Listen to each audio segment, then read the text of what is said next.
My sister invited me to her lavish wedding just to humiliate me. "You are nothing but a failure," she announced into a microphone in front of 500 guests. I bit the inside of my lip and stayed completely silent until the groom walked away from her at the altar and knelt directly in front of me. She screamed in absolute hysterics as the guests shunned her, and her entire career was destroyed in a matter of minutes. Before we get into exactly how my sister ruined her own life that day, please take a second to like this video and subscribe to Grape Vengeance. Tell me your age and where you are listening from in the comments down below.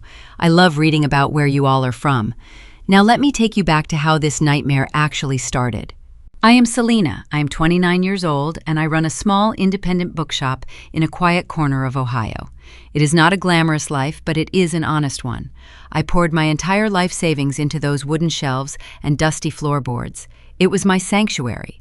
Or at least it was, until a heavy gold-foiled envelope was shoved through my mail slot on a cold, rainy Tuesday morning. I picked it up off the floor. The paper was so thick it felt like a piece of wood. It smelled heavily of expensive synthetic perfume. I knew exactly who it was from before I even saw the return address. My older sister, Vanessa. She is 32 years old and a luxury lifestyle influencer. Her entire existence is a carefully curated feed of beige outfits, expensive lattes, and fake smiles.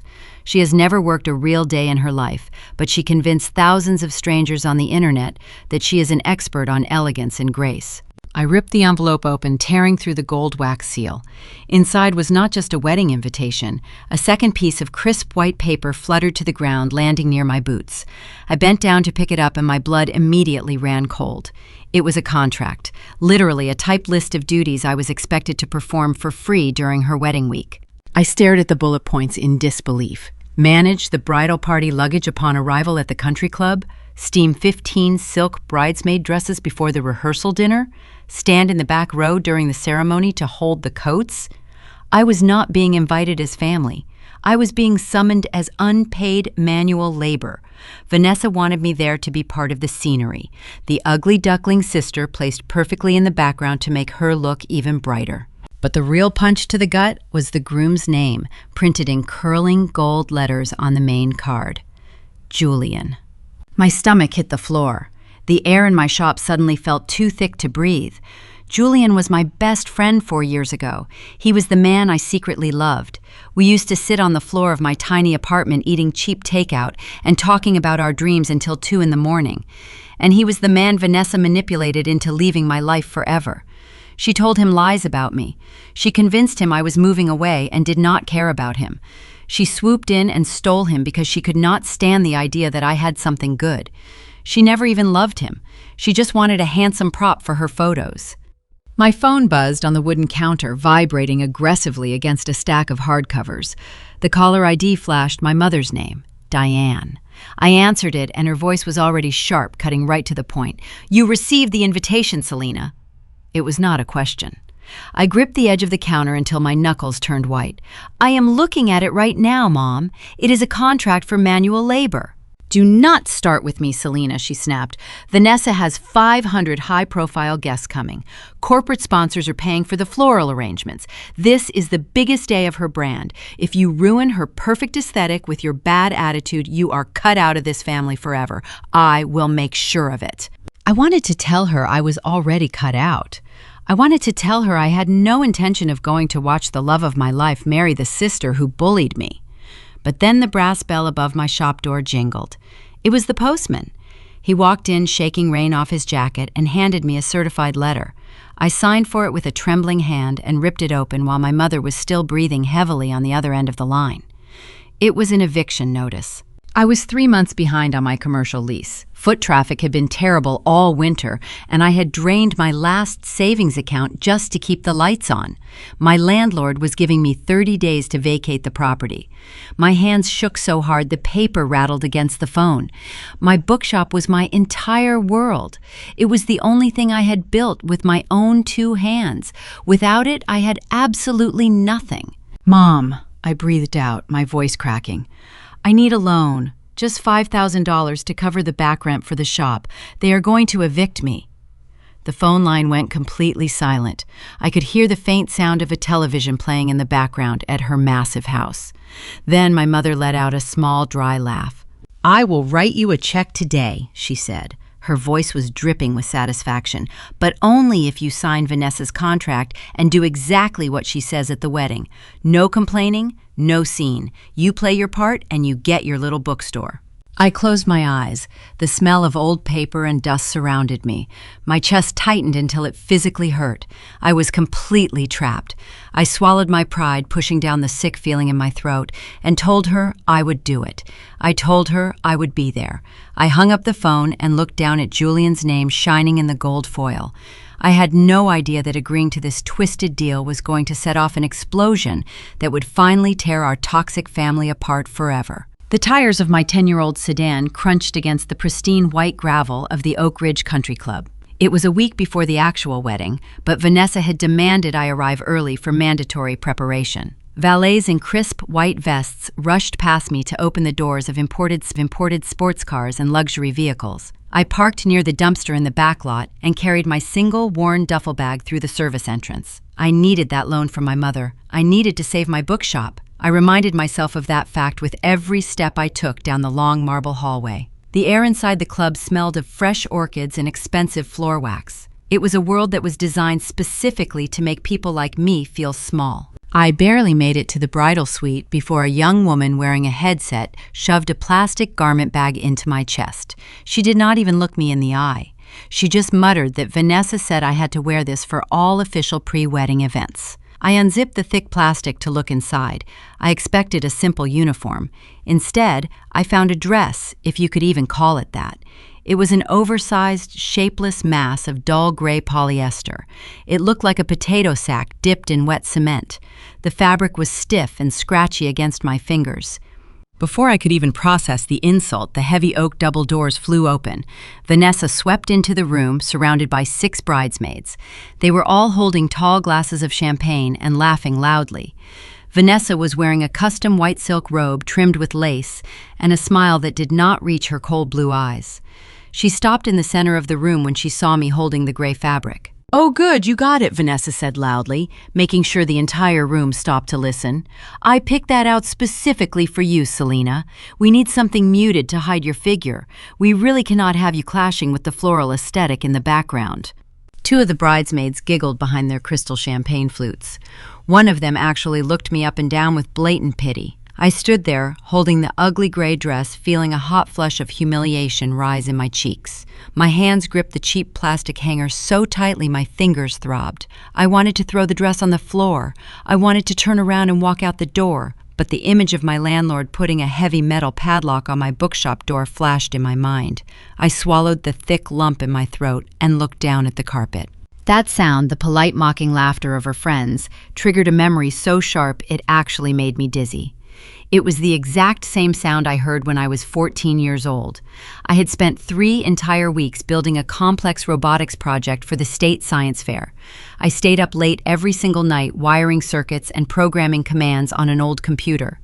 The night before the fair, Vanessa walked into my bedroom, picked up my project, and walked downstairs. She proudly told our parents she was taking it to school to use for her own senior extra credit assignment. When I ran into the kitchen, crying, demanding she give it back, my father William did not even put down his newspaper. He looked at me with an expression of complete exhaustion.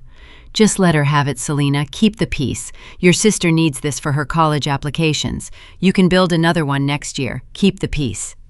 That was the absolute rule of our household, and keeping the peace always meant Selena loses, so Vanessa can win. My father traded my dignity for a quiet evening watching television. From that day on, I learned that my hard work would only ever be used as stepping stones for my sister. "Selena, stop spacing out." Vanessa snapped her fingers directly in front of my face, dragging me violently back to the present. "The commercial steamer is in the storage closet down the hall. My girls need their 15 rehearsal gowns pressed by noon.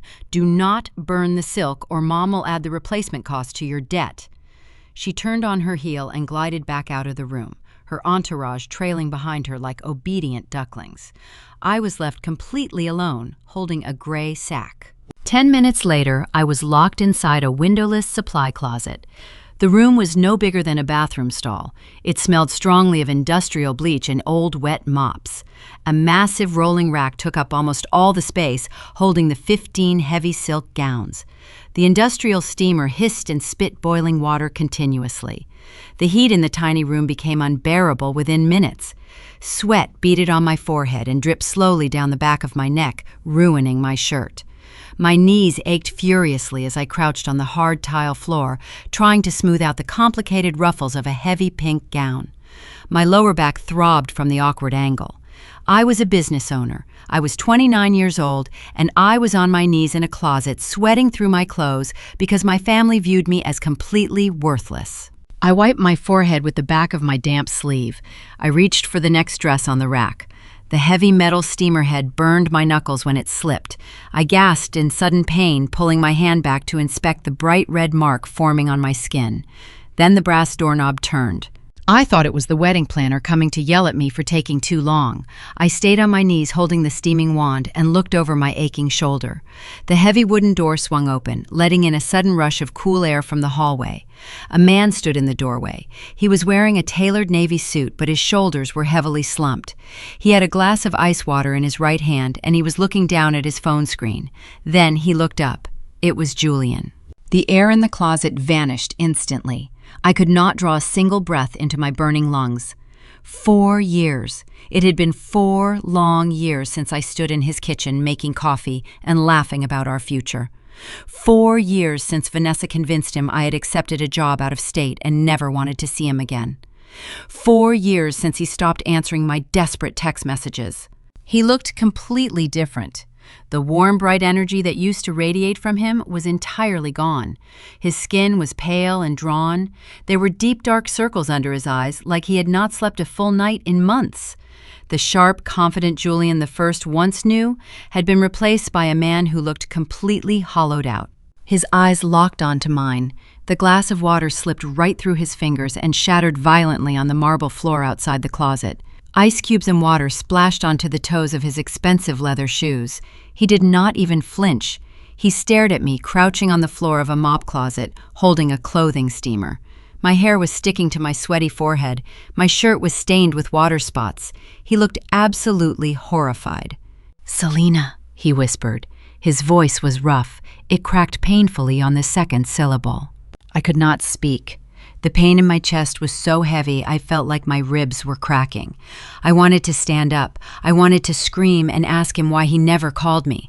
I wanted to ask him how he could possibly marry the woman who made my life a living hell. But the words were trapped firmly in my throat. We just stared at each other while the hiss of the steamer provided the only sound in the room. The tension between us was a massive physical weight. I saw a flicker of absolute devastation cross his tired face. He took a slow half-step forward into the closet, reaching his hand out toward me as if to help me up. Before his fingers could even cross the threshold, the sharp, aggressive click of stiletto heels echoed rapidly down the hallway. "Julian, there you are, babe."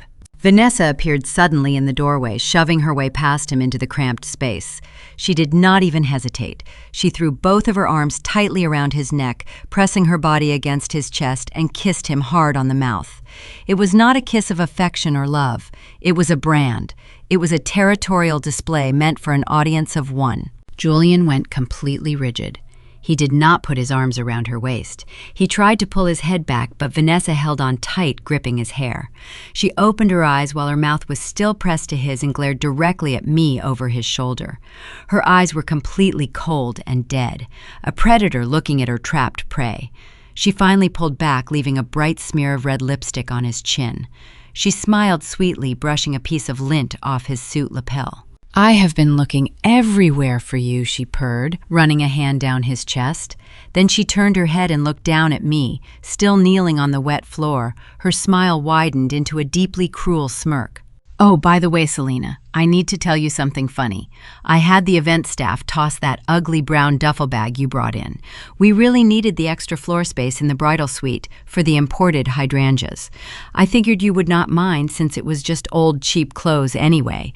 You can sleep in your car tonight, right?" My stomach dropped violently, hitting the floor. That bag held my only change of clean clothes. It held my toothbrush. It held the prescription medication I took for my anxiety. She threw all of my worldly possessions into a commercial dumpster just to make room for decorative flowers. She did it entirely on purpose. Julian looked at Vanessa in complete shock. "You threw away her luggage?" he asked, his voice tight with deep confusion and rising anger. "Vanessa, why would you do that to her?" Vanessa waved her manicured hand dismissively, laughing a high-pitched, entirely fake laugh. "Oh, Julian, do not be so incredibly dramatic. It was basically a trash bag to begin with. Selena knows I am just trying to maintain a high-class environment for the corporate sponsors. Right, Selena?" She stared at me, daring me to fight back, daring me to yell at her or ruin the aesthetic, so she could call our mother and have my beloved bookshop destroyed by sunset. I looked at Julian. I saw the deep, painful conflict twisting his handsome features. He was looking at the woman he was supposed to marry in 3 days and seeing a total stranger. Then I looked at my sister. The smug satisfaction radiating from her pores was suffocating. In that cramped, hot closet, I finally realized the terrifying truth. Vanessa did not invite me here to save money on a wedding assistant. She did not invite me because our mother forced her to. She invited me because she specifically wanted to watch me suffer. She wanted to parade her stolen prize in front of my face and grind me into the dirt while I was completely powerless to fight back. The gray dress, the heavy labor, the destroyed luggage.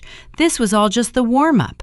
The real torture was yet to come, and I was trapped right in the middle of it with the man who broke my heart standing merely inches away. The rehearsal dinner was a masterclass in staging. The country club ballroom was transformed into a glittering sea of champagne towers and imported white roses. The corporate sponsors were seated at the front, the wealthy friends were in the middle. I was seated at a tiny wobbly table shoved directly against the swinging wooden doors of the catering kitchen. Every 60 seconds, a waiter would kick the door open, sending a blast of hot, greasy air smelling of roasted meat and industrial dish soap directly into my face. I was still wearing that hideous gray polyester dress. I sat completely alone, picking at a dry piece of chicken while the rest of the room laughed and clinked their crystal glasses. I felt entirely invisible. Then the room went completely silent. The maid of honor stood up at the head table and tapped her perfectly manicured fingernail against the microphone. She smiled at the crowd and announced she wanted to tell the beautiful origin story of how the bride and groom first fell in love. I kept my eyes on my plate. I did not want to hear a fabricated fairy tale. But as the maid of honor started speaking, my entire body went rigid. She talked about a freezing rainstorm in Columbus 4 years ago. She talked about a broken bus stop shelter near the university. She described how Vanessa was shivering in the cold without a proper winter coat when Julian walked up holding a bright yellow umbrella. He offered to share it with her. They ended up standing in the freezing rain for 3 hours talking about vintage jazz records and cold espresso. My blood ran completely cold. A massive wave of nausea hit my stomach so hard I had to grip the edge of the wobbly table to stay upright. That was not Vanessa and Julian. That was me and Julian. It was my exact story. Every single detail was ripped directly from my own life. I was the one shivering at the bus stop in Columbus. Julian was the one who offered me the yellow umbrella. We stood there together for 3 hours while the rain soaked our shoes, talking about jazz music and cheap coffee. It was the best night of my entire life. It was the night I fell deeply and hopelessly in love with my best friend. Vanessa was not even in Columbus that year. She was living in Miami, chasing an aspiring actor. The only possible way she could know those deeply intimate details was if she had read my private journals. Growing up, I never had a voice in our house. When I tried to speak, my parents would tell me I was interrupting Vanessa. When I cried, they told me I was ruining the mood. So I wrote everything down. I kept a stack of brown leather notebooks hidden deep under my mattress. I poured my entire soul into those pages. I wrote down every conversation I had with Julian. I wrote down how much I loved him. Vanessa must have raided my bedroom. She invaded the only safe space I had left in the world. She stole my most precious memory and handed it to her maid of honor to read as a marketing script for her perfect bridal brand. I looked up at the head table. Julian was staring down at his hands. His jaw was clenched tight. He knew the story the maid of honor was telling was completely fake. Vanessa must have convinced him to go along with it for the cameras, because their real meeting at a loud, crowded bar was not romantic enough for her followers. But Julian did not know Vanessa stole the story from me. He just thought it was a random script she invented. He had no idea he was listening to the ghost of our own past. I could not breathe. The walls of the ballroom were rapidly closing in on me. I pushed my chair back, letting it scrape loudly against the hardwood floor, and practically ran out into the quiet hallway. I leaned against the cool wallpaper, trying to force air into my burning lungs. Before I could even catch my breath, the heavy ballroom doors opened. My mother Diane stepped out. She was holding a clipboard, checking the schedule for the evening. She looked up and saw me shaking in the hallway. Her face hardened instantly. She marched over to me, glaring with absolute disgust. "What is wrong with you, Selena?" she hissed. "Get back inside before someone sees you hyperventilating like a child." "Mom, she stole my story," I whispered, my voice cracking with absolute devastation. "Vanessa read my journals. That bus stop story belongs to me. She stole my memory." Diane did not gasp. She did not look shocked. She did not even deny it. She just calmly adjusted a loose diamond bracelet on her wrist and rolled her eyes. "Vanessa needs a good origin story for her brand," Diane said coldly. "Her followers expect a fairy tale. You are not using that story anyway, Selena. You are never going to get married. Do not be so incredibly selfish. Just let your sister have this one thing." My own mother was standing in front of me, defending the total theft of my life. She knew exactly what Vanessa had done, and she fully supported it. To them, I was not a human being. I was just a supply closet they could raid whenever Vanessa needed something shiny to show off. Before I could even process the absolute evil of her words, heavy footsteps approached from the bar. My father, William, walked around the corner holding a glass of expensive scotch. He looked at me crying. He looked at Diane glaring. He knew exactly what was happening. He knew I was being abused. "Keep the peace, Selena," he muttered, looking at his shiny shoes instead of my face. "The VIP table needs more champagne. Go ask the catering staff for another bottle and make yourself useful. Stop causing unnecessary drama." He took a sip of his drink and walked away, leaving me completely shattered in the hallway. My parents did not care about the truth. They only cared about the performance. I could not go back into the ballroom. I needed fresh air before I completely collapsed. I pushed through the side exit doors and walked out onto the stone patio. It was dark and cold outside. The music from the dinner was muffled behind the thick glass windows. I wrapped my arms around my chest, shivering in the miserable gray dress. The heavy glass door clicked open behind me. I turned around and saw Julian standing in the shadows. He looked even worse than he did in the closet earlier. The fake smile he had been forced to wear all night had completely vanished. "Selena?" he said softly, stepping out onto the patio. He kept his distance, but his eyes scanned my face with deep concern. "Why do you look so pale? Are you okay?" My heart hammered violently against my ribs. This was my chance. I could tell him right now. I could tell him Vanessa read my diary. I could remind him of the rainstorm in Columbus and the yellow umbrella. I could blow the entire fake wedding wide open and save him from the trap my sister had built. I took a deep breath. "Julian, I need to tell you something about that story they just told inside. I need to tell you about Vanessa." Julian took a step closer, his brow furrowing in confusion. "What about her? Selena, what is going on?" The patio door swung violently open, slamming against the brick wall. Vanessa marched outside. Her eyes were blazing with pure venom. She ignored Julian entirely and marched right up to me, invading my personal space.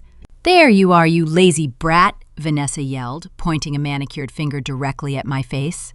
"Someone dropped a tray of red wine near the dance floor. It is ruining the expensive rented rugs. Go get a mop and clean it up immediately before Mom revokes the loan for your stupid little bookstore." She treated me like dirt on the bottom of her shoe. She did it entirely on purpose to establish her dominance in front of Julian. She needed him to see me as a pathetic servant so he would never look at me as a woman again. I closed my mouth, trapping the truth behind my teeth. The thread against my bookshop was a chain around my neck. I looked at Vanessa, and then I looked at Julian. I lowered my head, defeated, and walked past them to go find a mop. But as I walked away, I glanced back over my shoulder. Julian was not looking at Vanessa. He was not comforting his bride. He was watching me walk away. His jaw was tight, and a profound flicker of doubt finally crossed his exhausted face. The perfect illusion my sister had spent 4 years building was finally starting to show a tiny, fatal crack. 2 days before the ceremony, the pressure inside the Oak Ridge Country Club reached a dangerous boiling point. I spent the entire morning scrubbing spilled red wine out of an expensive Persian rug until my knuckles bled. My back screamed in agony. I retreated to the tiny windowless staff quarters they forced me to sleep in. I just wanted 10 minutes of pure silence. I sat on the edge of the lumpy mattress, staring at the peeling wallpaper. The flimsy wooden door suddenly crashed open. It hit the drywall so hard, the entire door frame shook. Vanessa stormed inside my room. She was completely frantic. Her usually perfect hair was messy, and she gripped her expensive smartphone like a weapon. "Get your laptop out right now," she ordered. Her voice was shrill and panicky. "My idiot vow writer just quit. He claimed I was being too demanding. Can you believe that? I am the bride. I am supposed to be demanding." I stared at her in pure disbelief. "You hired a ghostwriter for your wedding vows?" I asked. My throat felt full of sand. "Of course I did, Selena." Vanessa rolled her eyes, pacing the cramped space. "I am a brand. My followers expect poetry. I cannot just stand up there and say some generic garbage. I need a viral moment. Now open your computer and start typing. You read all those stupid romance novels. Make it sound deep." I felt a hot spike of rage pierce my chest. Writing those words meant handing over my actual soul. I stood up and faced her. "No," I said firmly. My voice shook, but I did not back down. "I am not writing your vows, Vanessa. Do it yourself." Vanessa stopped pacing. Her eyes narrowed into dangerous, tiny slits. "You do not tell me no," she hissed. She immediately unlocked her phone and dialed a number on speaker. "Mom," she whined into the device, instantly changing her tone into a helpless victim. "Selena is trying to ruin my ceremony. She refuses to help me with a tiny writing task." Less than 5 minutes later, Diane marched into my room. She did not bother knocking. My mother wore a pristine white blazer that contrasted sharply with the dingy staff quarters. She looked at me sitting on the bed like I was a cockroach that had just crawled out of the drain. "Open the computer, Selena," Diane commanded. Her voice held zero warmth. It was a cold, military order. "Mom, I cannot do this," I pleaded. My hands were shaking. "Do you know what you are asking me to do? You want me to write a love letter to Julian for her. It is sick." Diane took a step closer, invading my personal space. She smelled like heavy gin and expensive hairspray. "Do you know what is actually sick, Selena? A 29-year-old woman failing at running a pathetic little bookstore.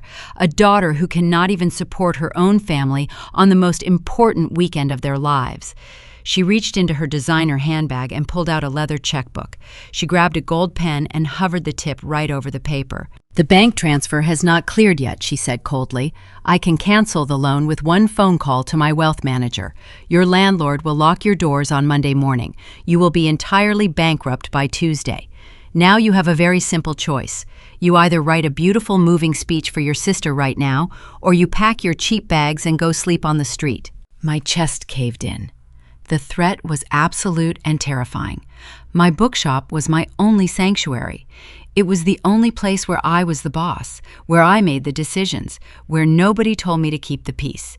If I lost that store, I lost my entire identity. I would be completely dependent on them forever. I swallowed my tears. I slowly reached under the bed and pulled out my battered laptop. I opened the lid. The bright blue screen illuminated the dark room. Diane smiled a thin, triumphant smile. She snapped her checkbook shut. "Make it a masterpiece, Selena. Give the sponsors exactly what they want." She turned around and escorted Vanessa out of the room, slamming the door shut behind them. I sat alone in the dim light. My fingers hovered over the plastic keyboard. I was supposed to write a fake speech for a fake bride, but as I stared at the blinking black cursor, something inside me snapped. I realized I could not write a lie. I could only write the truth. I closed my eyes and pictured Julian, not the hollow, exhausted man standing in the supply closet earlier. I pictured the man from 4 years ago, The man who sat on my worn-out couch eating cheap noodles. The man who listened to my crazy ideas. The man I loved with every fiber of my being. I started typing. I did not write from the perspective of a superficial influencer. I wrote from my own perspective. I poured 4 years of unsaid grief into the document. I typed about silent sacrifices. I typed about waiting in the shadows while someone else claimed the sunlight. I wrote about holding on to a memory so tightly it bruised your heart. I talked about finding a yellow umbrella in a freezing rainstorm and realizing you were finally safe. The words flowed out of me like blood from an open wound. I was crying silently. Hot tears rolled down my cheeks and splashed onto the keyboard. Every single sentence was a secret message. Every paragraph was a confession I never had the courage to say out loud. If Julian actually listened to these words, he would know they did not come from Vanessa. He would know they came from a soul that truly understood him. I finished the page and hit print. The small portable printer buzzed and spit out a single sheet of paper. I grabbed it and wiped my face clean. I walked down the long hallway to the bridal suite. Vanessa was sitting in a plush pink chair getting her makeup tested by a professional artist. I handed her the warm piece of paper. She snatched it out of my hand without even looking up. She folded it roughly in half and shoved it directly into her designer purse. She did not read a single word. She did not care about the meaning or the profound emotion on the page. She just needed a prop to look good for the cameras. See, Vanessa sneered, checking her reflection in the massive mirror. "You are finally useful for something, Selena. Go steam the reception tablecloths, now." I turned around and walked away. I felt completely hollowed out. I gave her my heart on a piece of paper and she treated it like actual garbage. I needed to escape the chaos of the wedding party. I needed to find a place where nobody would yell at me or threaten my livelihood. I wandered through the massive country club until I found the private library. It was tucked away in the back wing of the building, far from the caterers and planners. The room was gorgeous. Floor-to-ceiling mahogany bookshelves lined the walls. A massive stone fireplace stood cold and empty in the center. Heavy leather sofas provided a quiet resting place. The room was completely empty. I collapsed onto a dark brown leather couch. I pulled my knees up to my chest and finally let the heavy sobs wreck my body. I cried for my lost bookshop. I cried for my stolen memories. Most of all, I cried for Julian. I reached into my sweater pocket and pulled out a small, worn brown notebook. It was not one of my private diaries. It was a shared journal. 4 years ago, Julian and I used to pass this exact notebook back and forth. We wrote silly jokes, observations, and secret wishes inside it. The leather cover was scratched and fading. Holding it was the only thing that brought me comfort in this miserable place. I ran my thumb over his faded handwriting on the first page. I missed him so much it felt like a physical illness. I sat there in the quiet library for nearly an hour, clutching the notebook to my chest. Heavy footsteps echoed in the corridor outside. Voices rapidly approached the heavy wooden door. Panic shot through my veins. If Diane found me hiding in here, crying instead of working, she would instantly call the bank and destroy my business. I scrambled off the couch. I wiped my eyes frantically and rushed toward the secondary exit that led to the outdoor gardens. I slipped through the glass door just as the main library doors swung open. I kept my head down and walked quickly back to the staff quarters, trying to control my breathing. It was not until I reached my miserable little room that I patted my pockets. My stomach lurched violently. They were empty. In my blind panic to escape the library, I had dropped the small brown notebook. Back in the silent library, the heavy leather sofa sat empty. The small, worn brown journal lay abandoned on the dark cushion. The gold lettering on the cover caught the dim light pouring in from the windows. A masculine hand reached down and picked it up. The morning of the wedding arrived with the force of a hurricane. The Oak Ridge Country Club was completely overrun by delivery trucks, catering vans, and television production crews. Vanessa had invited 500 people to witness her big day, but those were just the physical guests. A massive audio-visual team was currently stringing thick black cables across the ballroom floor to set up the professional live stream cameras. Tens of thousands of her online followers were going to watch the event in real time. Everything had to look completely flawless. I was currently operating on exactly 0 hours of sleep. My fingers were covered in tiny, painful paper cuts. Diane had forced me to stay awake until 4 in the morning, tying complex silver bows around 500 individual boxes of artisan truffles for the guest favors. My back ached so badly I could barely stand up straight.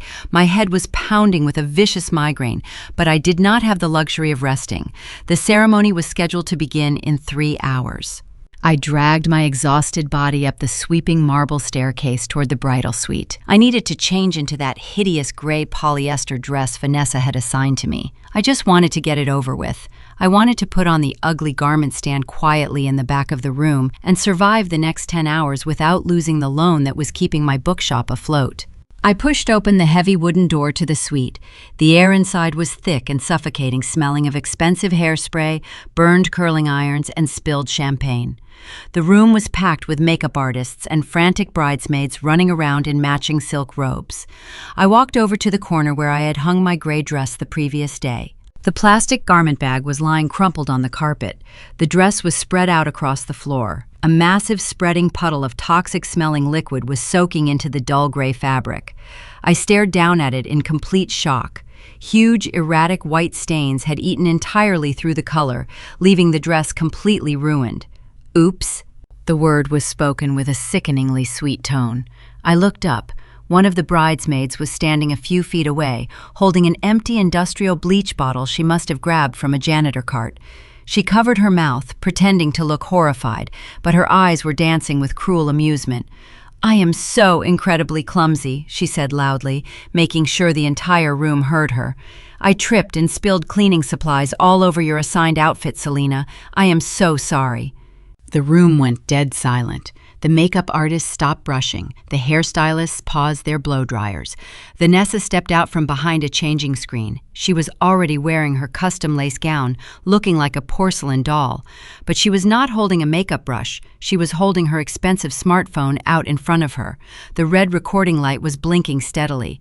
She was live streaming this exact moment to her massive audience. "Oh no, Selena," Vanessa said, putting on a tragic pout for the camera. "My poor, clumsy bridesmaid ruined your dress. That is just devastating. I know how much you were looking forward to wearing it." She turned the camera slightly to make sure my exhausted, pale face was in the frame. I realized instantly that this was a highly calculated ambush. Vanessa wanted her followers to see her as the benevolent, generous bride, dealing with a pathetic, unkempt sister. "But do not worry, Selena," Vanessa continued, her voice dripping with fake honey. "I would never let you attend my wedding without something to wear. We found a backup outfit for you." She gestured to her maid of honor, who stepped forward, holding a wadded-up piece of fabric. The woman threw it directly at my chest. I caught it reflexively. I looked down at my hands. It was an old, discarded catering uniform. The black pants were frayed at the bottom. The white button-down shirt had a massive yellow mustard stain right on the collar.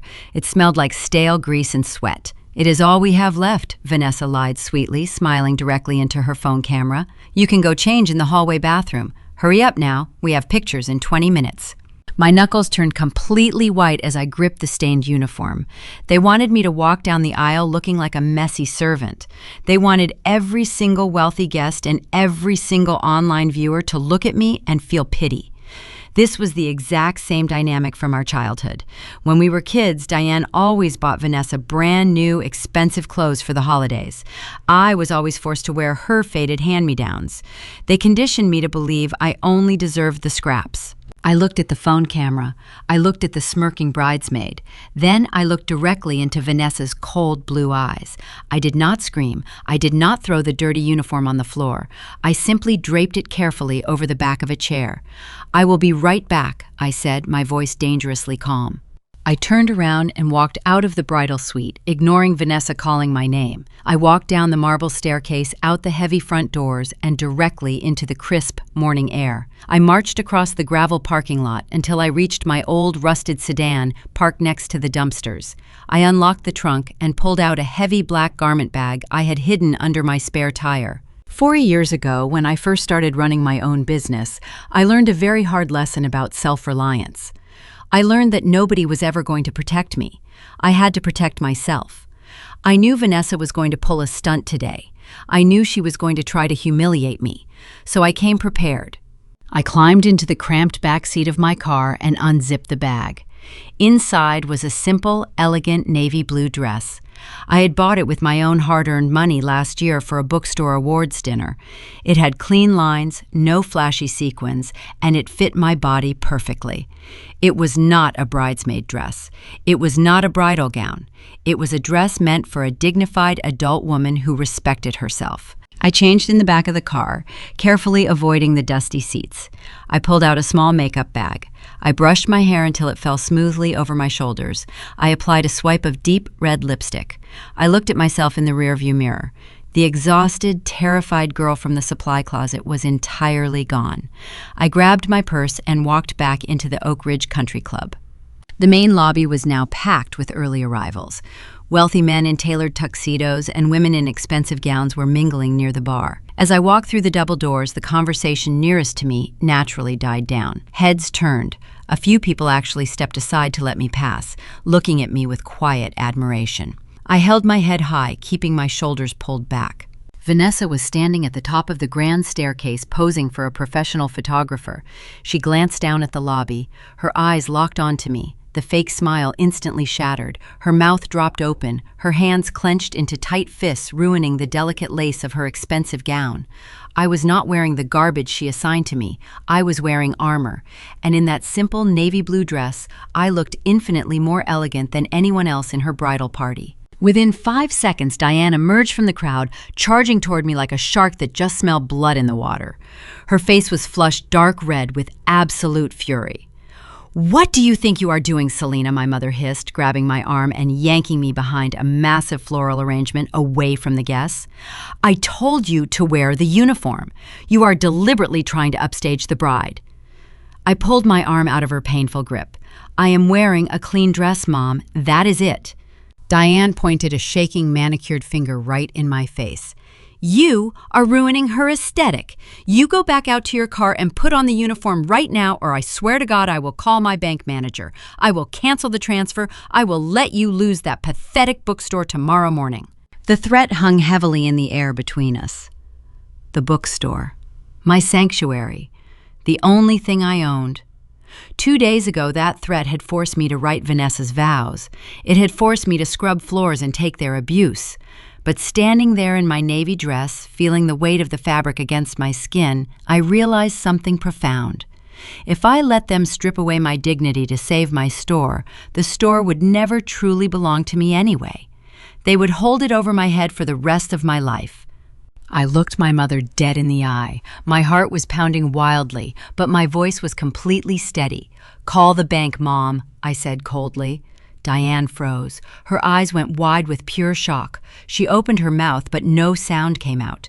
She had completely lost her leverage. "I will sit in the very back row," I continued, keeping my gaze locked on hers. "I will stay out of the camera frames, but I will not wear garbage, and I will not let you treat me like a stray dog ever again."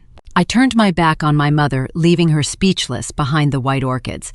I walked into the massive ballroom. The space was breathtakingly beautiful, but it felt entirely empty. The live stream cameras were rolling, adjusting their lenses toward the front altar. I walked all the way to the very last row of gold chairs. I found my assigned seat next to the audiovisual control table. I sat down, smoothing the skirt of my navy blue dress. A sudden hush fell over the room. The heavy wooden doors at the front closed. The string quartet positioned near the altar raised their instruments. The first, slow, melancholic notes of the bridal march floated through the crisp air.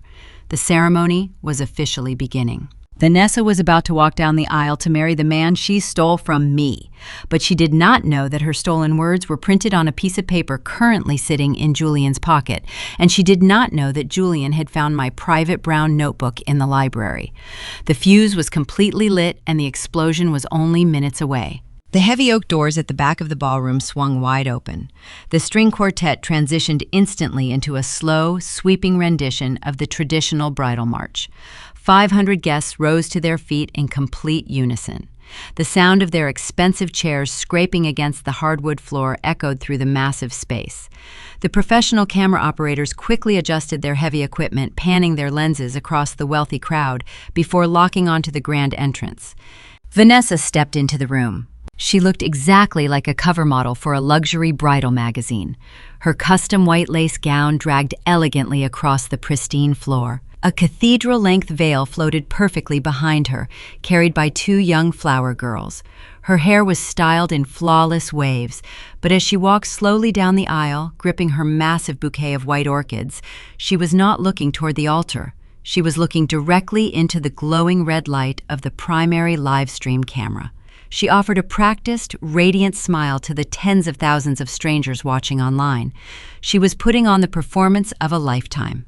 I remained seated in the very last row, hiding perfectly behind the audio-visual control desk. My heart hammered against my ribs like a trapped bird. I did not care about my sister or her ridiculous performance. My eyes were completely locked on the man standing at the front of the room. Julian looked absolutely terrified. He did not look like a groom waiting for the love of his life. He looked like a man walking to his own execution. His face was the color of chalk. His broad shoulders were slumped forward, ruining the crisp lines of his expensive black tuxedo. I could clearly see his hands shaking where they rested against his sides. He was breathing heavily, his chest rising and falling in shallow, panicked bursts.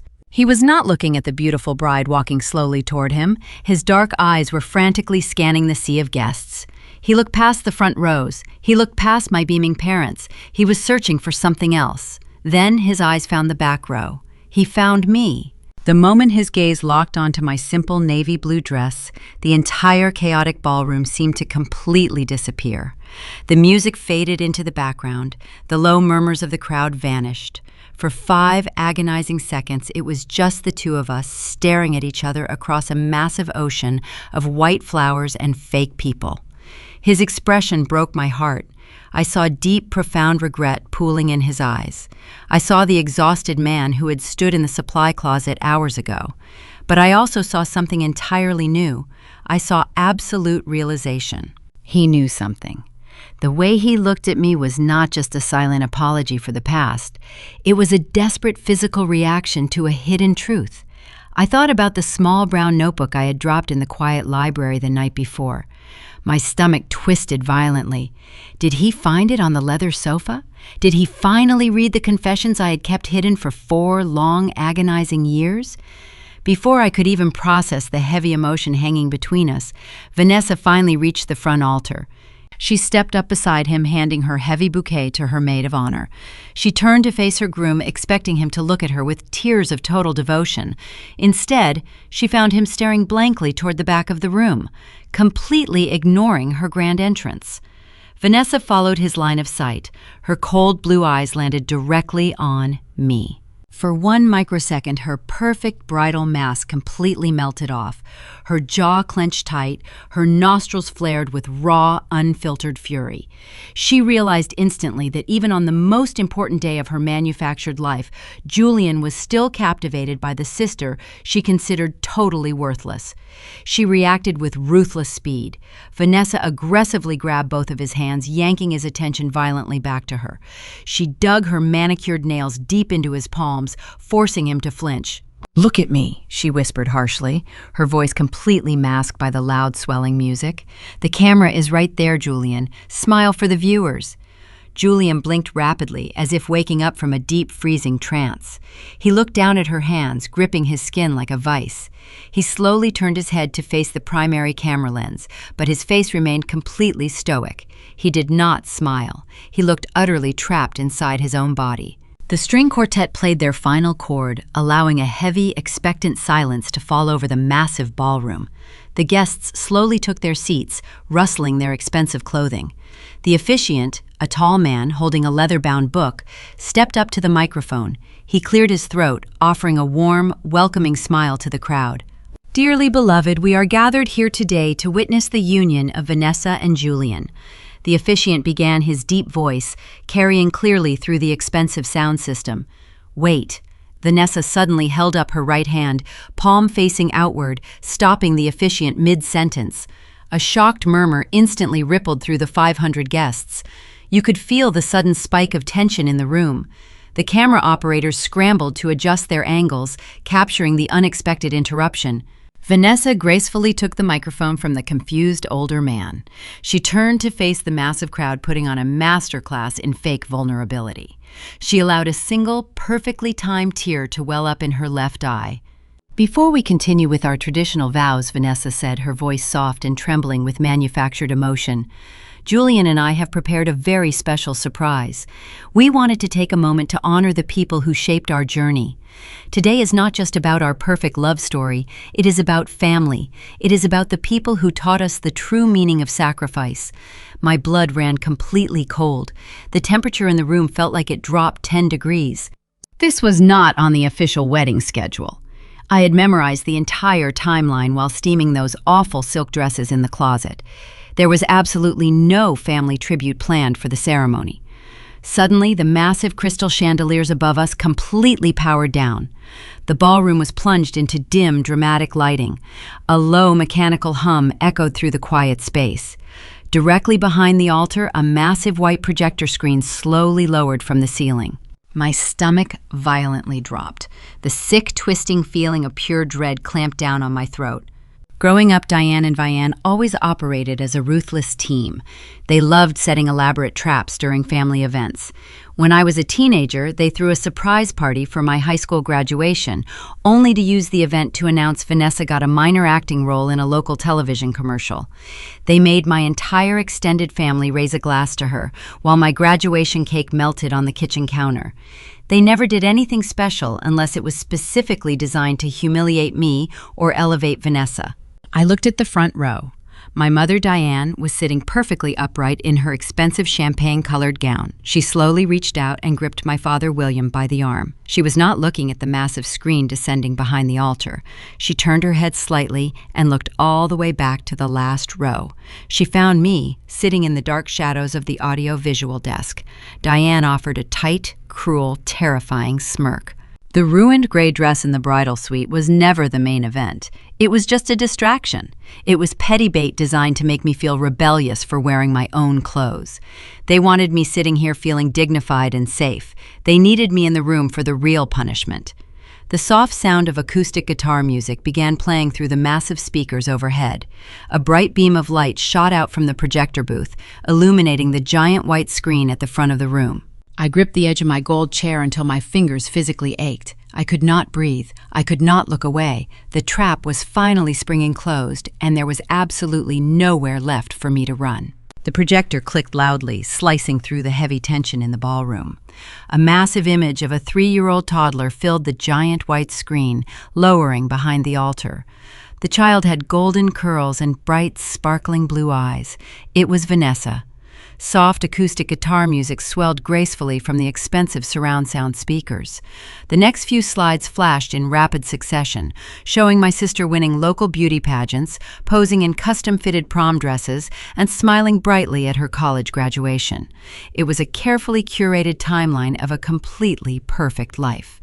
I sat in the back row, watching the glowing images, feeling a hard knot twist painfully in my stomach. This slideshow represented everything my parents spent their entire lives funding. They had actually remortgaged our childhood home twice just to afford Vanessa and her expensive acting classes, designer wardrobes, and professional photo shoots. They built a glorious throne for her while constantly expecting me to sleep quietly on the floor. The screen suddenly went pitch black for a fraction of a second. When the next image appeared, the soft acoustic guitar music abruptly cut out. It was replaced by a heavy, awkward silence that instantly blanketed the crowd. The photograph on the 20-foot screen was no longer of the beautiful bride. It was me. It was a terrible, poorly lit photograph, taken inside my independent bookstore late at night. I was wearing oversized, stained sweatpants. My hair was greasy and tangled carelessly in a messy bun. I was kneeling on the hard wooden floor, scrubbing a massive, spilled coffee puddle off the baseboards with a dirty rag. I looked exhausted, defeated, and completely pathetic. A low, confused murmur swept rapidly through the 500 guests. People shifted uncomfortably in their gold-painted chairs. The projector clicked again. The screen changed. This time, it was a picture from a family vacation to Florida 5 years ago. Vanessa was standing proudly in the foreground, wearing a stunning, expensive white bikini, smiling brightly at the camera with the sparkling ocean right behind her. I was placed in the deep background, completely out of focus. I was struggling desperately to carry 4 heavy shopping bags and a massive plastic cooler across the scorching hot sand. I looked exactly like a hired pack mule. Another click echoed through the silent room. A new image appeared. This one was taken during Thanksgiving dinner. Vanessa was holding a crystal glass of red wine, looking glamorous and perfectly composed. I was standing behind her, wearing a stained apron, pulling a burning turkey out of the oven, with a look of pure, terrified panic on my face. Vanessa lifted her microphone slowly to her lips. She looked out at the massive crowd, letting her eyes shine with fake, manufactured tears. "My sister Selena has always been a vital part of my journey," Vanessa said, her voice echoing loudly through the grand ballroom.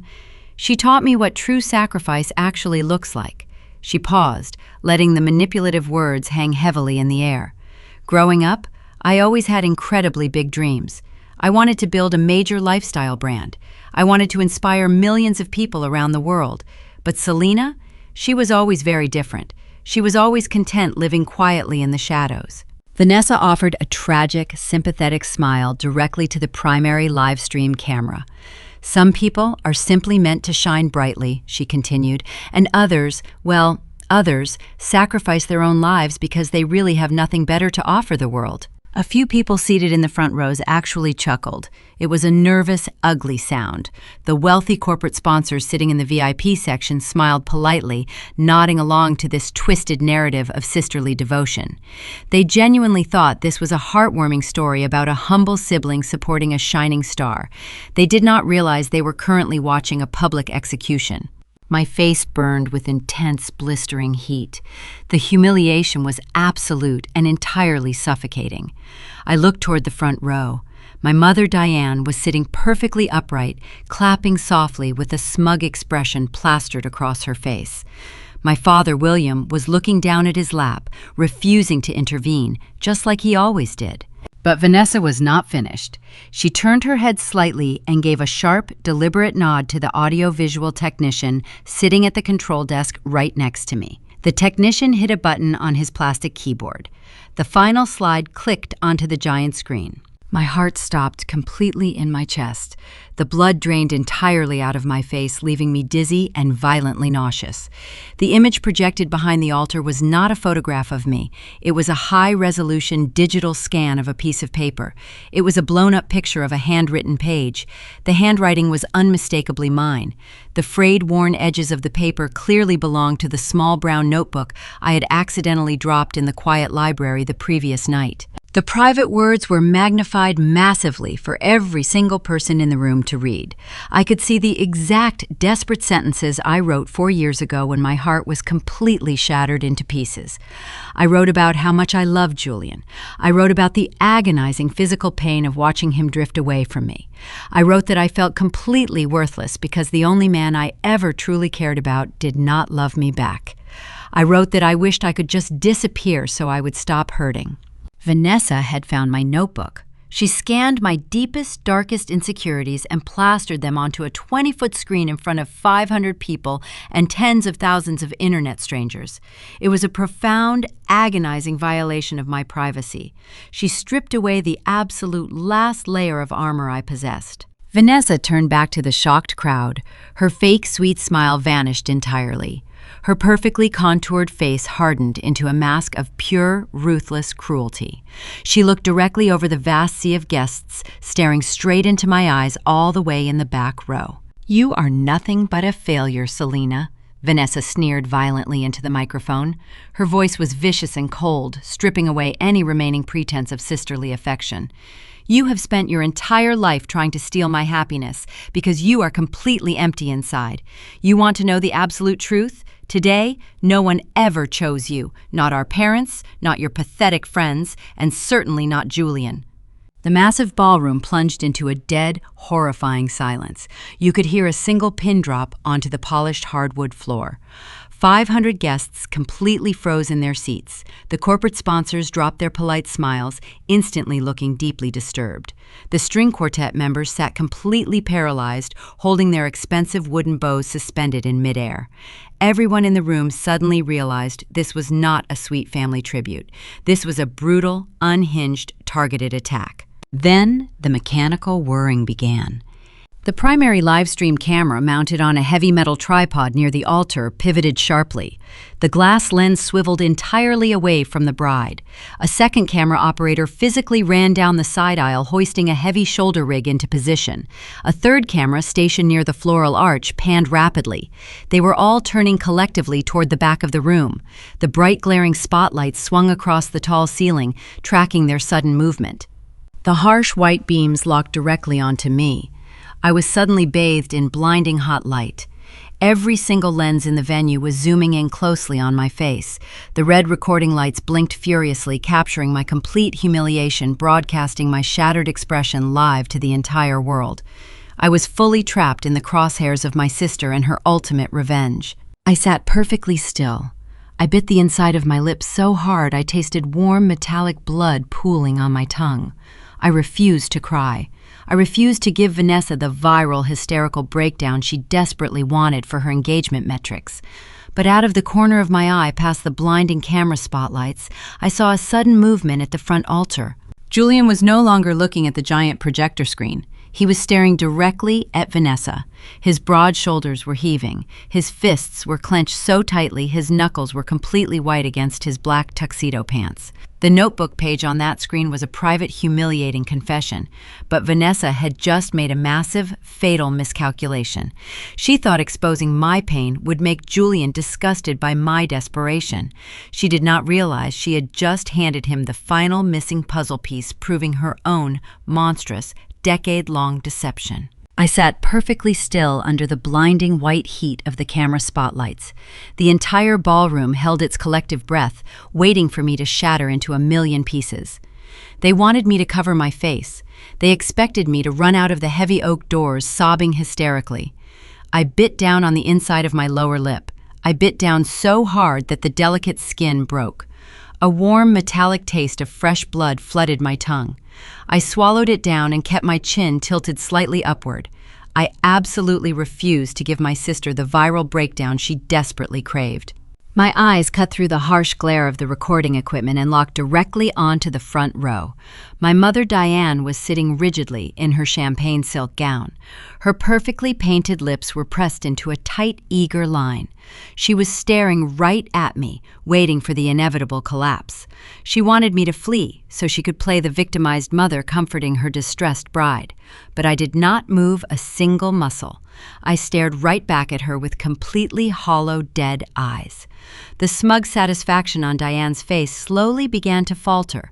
Her eager posture stiffened into nervous confusion. She did not understand why her favorite punching bag was refusing to fall down. Beside her, my father William was staring intently at the polished hardwood floor. His shoulders were hunched forward. He looked like a frightened turtle, trying to pull his head back into his shell. He knew exactly how cruel this stunt was, but his cowardice kept him entirely silent. He would rather watch his youngest daughter be publicly crucified than risk causing a minor argument with his wealthy wife. The agonizing silence stretched on for what felt like hours. The wealthy corporate sponsors in the VIP section began exchanging deeply uncomfortable glances. Several guests shifted awkwardly in their gold-painted chairs, causing a wave of nervous rustling fabric to echo through the massive space. The calculated cruelty of the slideshow had completely backfired. Vanessa wanted to look like a benevolent star dealing with a pathetic shadow. Instead, she just looked like an unhinged bully tormenting a captive audience member. The tall officiant standing behind the floral altar wiped a heavy bead of sweat off his wrinkled forehead. He grabbed his microphone tightly, trying to salvage the rapidly deteriorating situation. "Perhaps we should continue with the traditional vows," the officiant stammered, his deep voice shaking nervously through the surround sound speakers. Vanessa snapped her head away from me. The vicious, cruel glare completely vanished from her heavily contoured face in less than a second. She pivoted back toward her groom and instantly replaced the monster with a sweet, innocent angel. She let her shoulders soften. She tilted her head slightly, allowing her cathedral veil to catch the dim lighting perfectly. She offered Julian a practiced, loving pout. "Ready, babe?" Vanessa whispered sweetly, leaning in close to him. But Julian did not lean in. He did not return her manufactured smile. He was not even looking at her. His dark eyes were completely fixed on the giant projector screen glowing behind the altar. He was staring directly at the blown-up image of my private, handwritten journal page.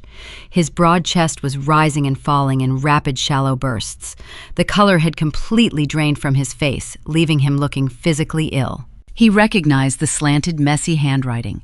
He recognized the specific color of the faded blue ink. He recognized the frayed edges of the worn paper. Julian slowly reached his right hand inside his tailored black tuxedo jacket. The movement was incredibly deliberate and slow. The 500 guests watched him in total confusion. Vanessa furrowed her brow, losing her perfect smile for a brief second. She reached out to touch his arm, but he flinched away from her manicured fingers like they were covered in acid. He pulled his hand out of his inner jacket pocket. He was holding a small, worn brown leather notebook. It was my journal.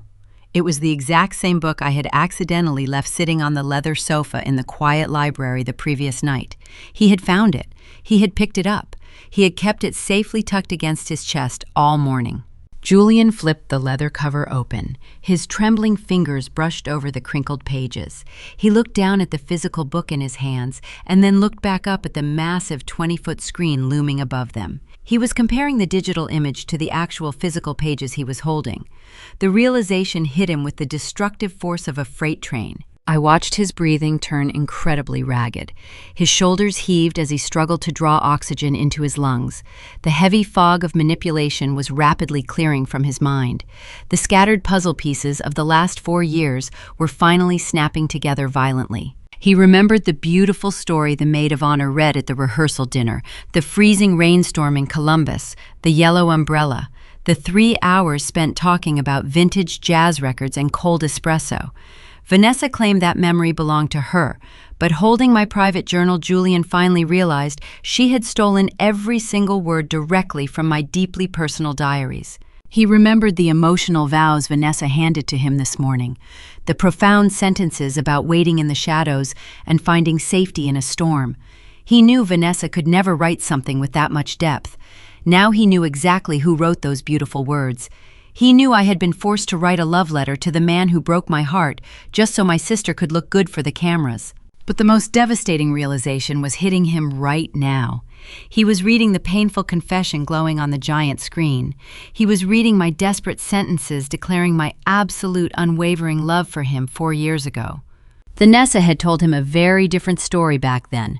4 years ago, Vanessa intercepted my text messages. She deleted my voicemails from his phone. She sat in his apartment and looked him dead in the eye and told him I hated him. She told him I had accepted a job out of state and wanted a clean break. She convinced him I was cold and heartless. She used his heartbreak to swoop in and comfort him, manipulating his vulnerability to build her perfect brand aesthetic. He believed her lies because he trusted her. He walked away from me because he thought I did not want him anymore. But the truth was currently projected in 10-foot-tall letters across the ballroom.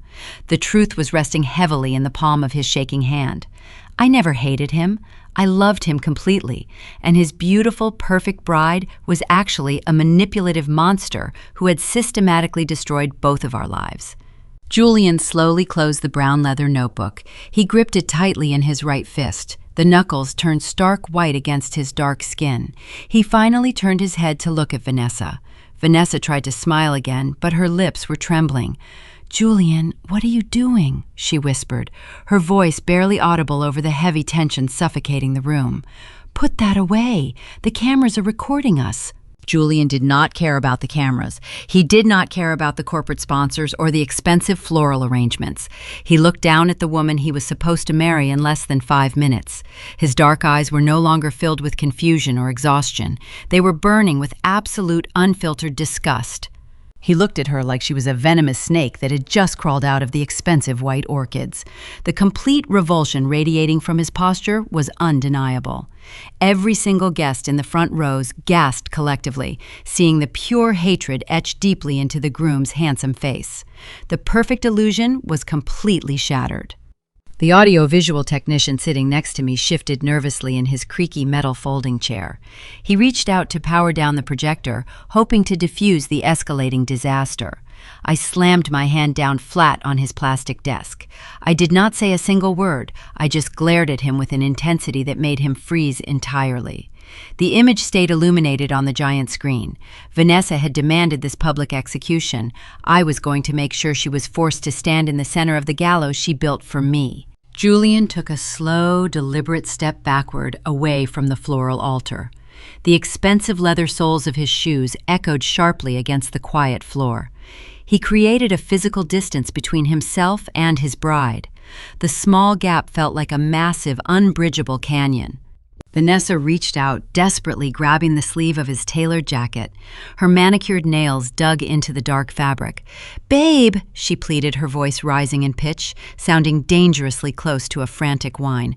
"Stop acting weird. You are embarrassing me in front of the brand partners. Just put the stupid book away and say your vows."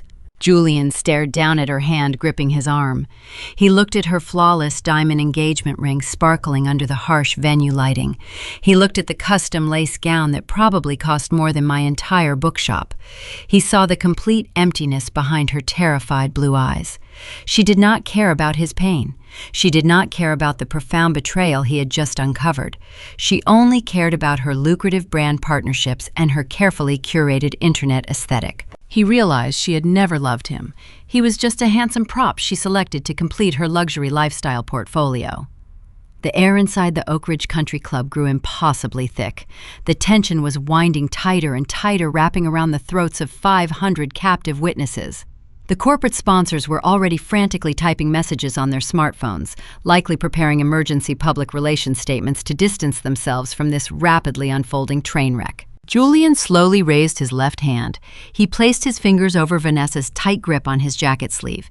He did not pry her fingers off gently. He ripped her hand away with a sudden, aggressive motion that sent a shockwave of loud gasps rippling through the wealthy crowd. Vanessa stumbled backward, her high heels catching briefly on the hem of her heavy white gown. She caught her balance, but her perfect composure was completely destroyed. Her mouth hung open in absolute shock. Nobody had ever denied her anything in her entire life. Her parents always gave her exactly what she wanted. The internet always praised her every move. She was entirely unequipped to handle rejection, especially a public rejection broadcast live to her entire following. Julian gripped the brown notebook tighter. He took a deep breath, filling his lungs with the heavily perfumed air of the ballroom. He was no longer the exhausted, defeated man I saw in the supply closet. The realization of the truth had ignited a furious, burning fire inside his chest. The silence in the room had stretched to an unbearable limit. Someone had to speak. The bomb had finished ticking, and Julian was holding the detonator directly in his hands. "Where did you get this?" Julian asked. His voice was low and dangerously calm. The tiny black microphone clipped to his expensive lapel picked up every single syllable with terrifying clarity. The sound blasted through the massive concert-grade speakers suspended overhead, echoing violently off the crystal chandeliers. The 500 guests shifted in their padded seats. A low, confused rumble swept through the sea of tailored suits and designer silk dresses. Vanessa swallowed hard. Her throat bobbed visibly under her heavy diamond necklace. She let out a high-pitched, nervous laugh that sounded exactly like dry glass scraping against a jagged mirror. She reached out again, trying to grab his arm with her manicured fingers. "Julian, stop it," she whispered aggressively, leaning into his space. "Just put that old book away. It is just a joke for the live stream. We are giving the sponsors a dramatic viral moment. Play along with me." Julian took another sharp, heavy step backward.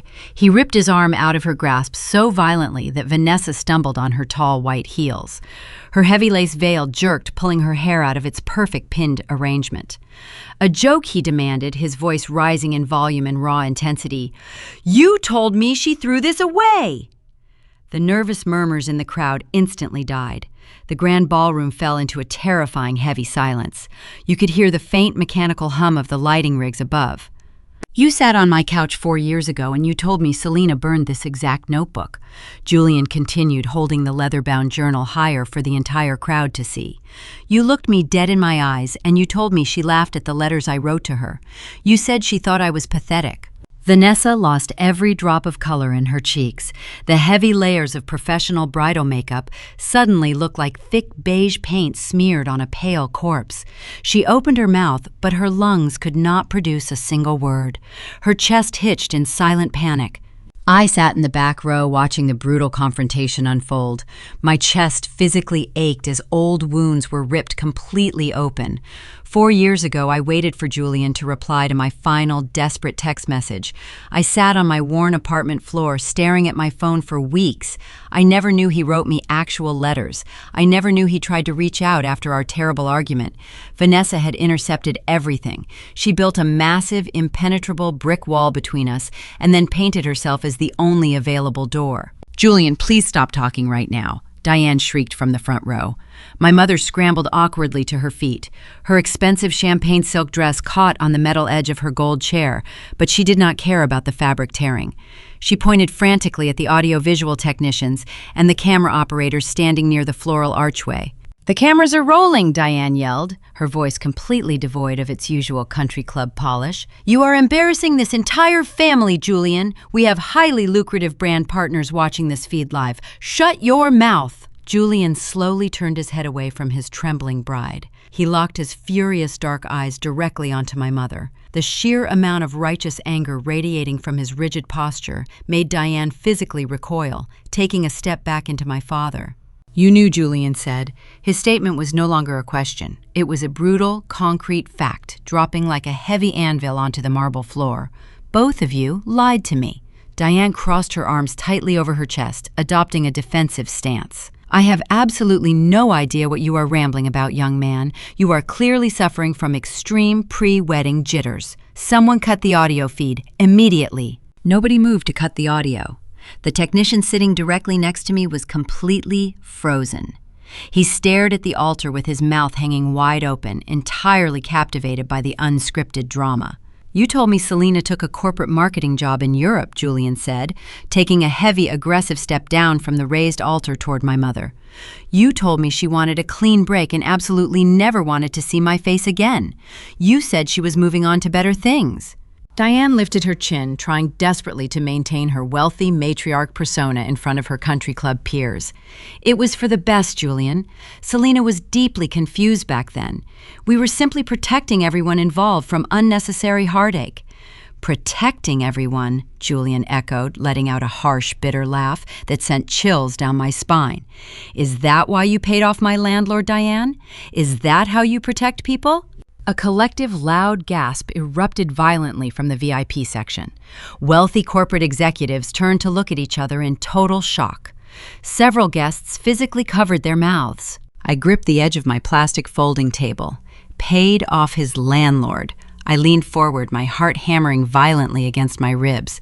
4 years ago, Julian was suddenly evicted from his apartment building without any prior warning. He came to my house completely devastated. He told me his rent was doubled overnight and he could not afford to stay in the city on his meager salary. That sudden financial crisis was the main reason he moved away. That was the primary catalyst that caused us to lose our daily connection. It was not bad luck. It was my own mother.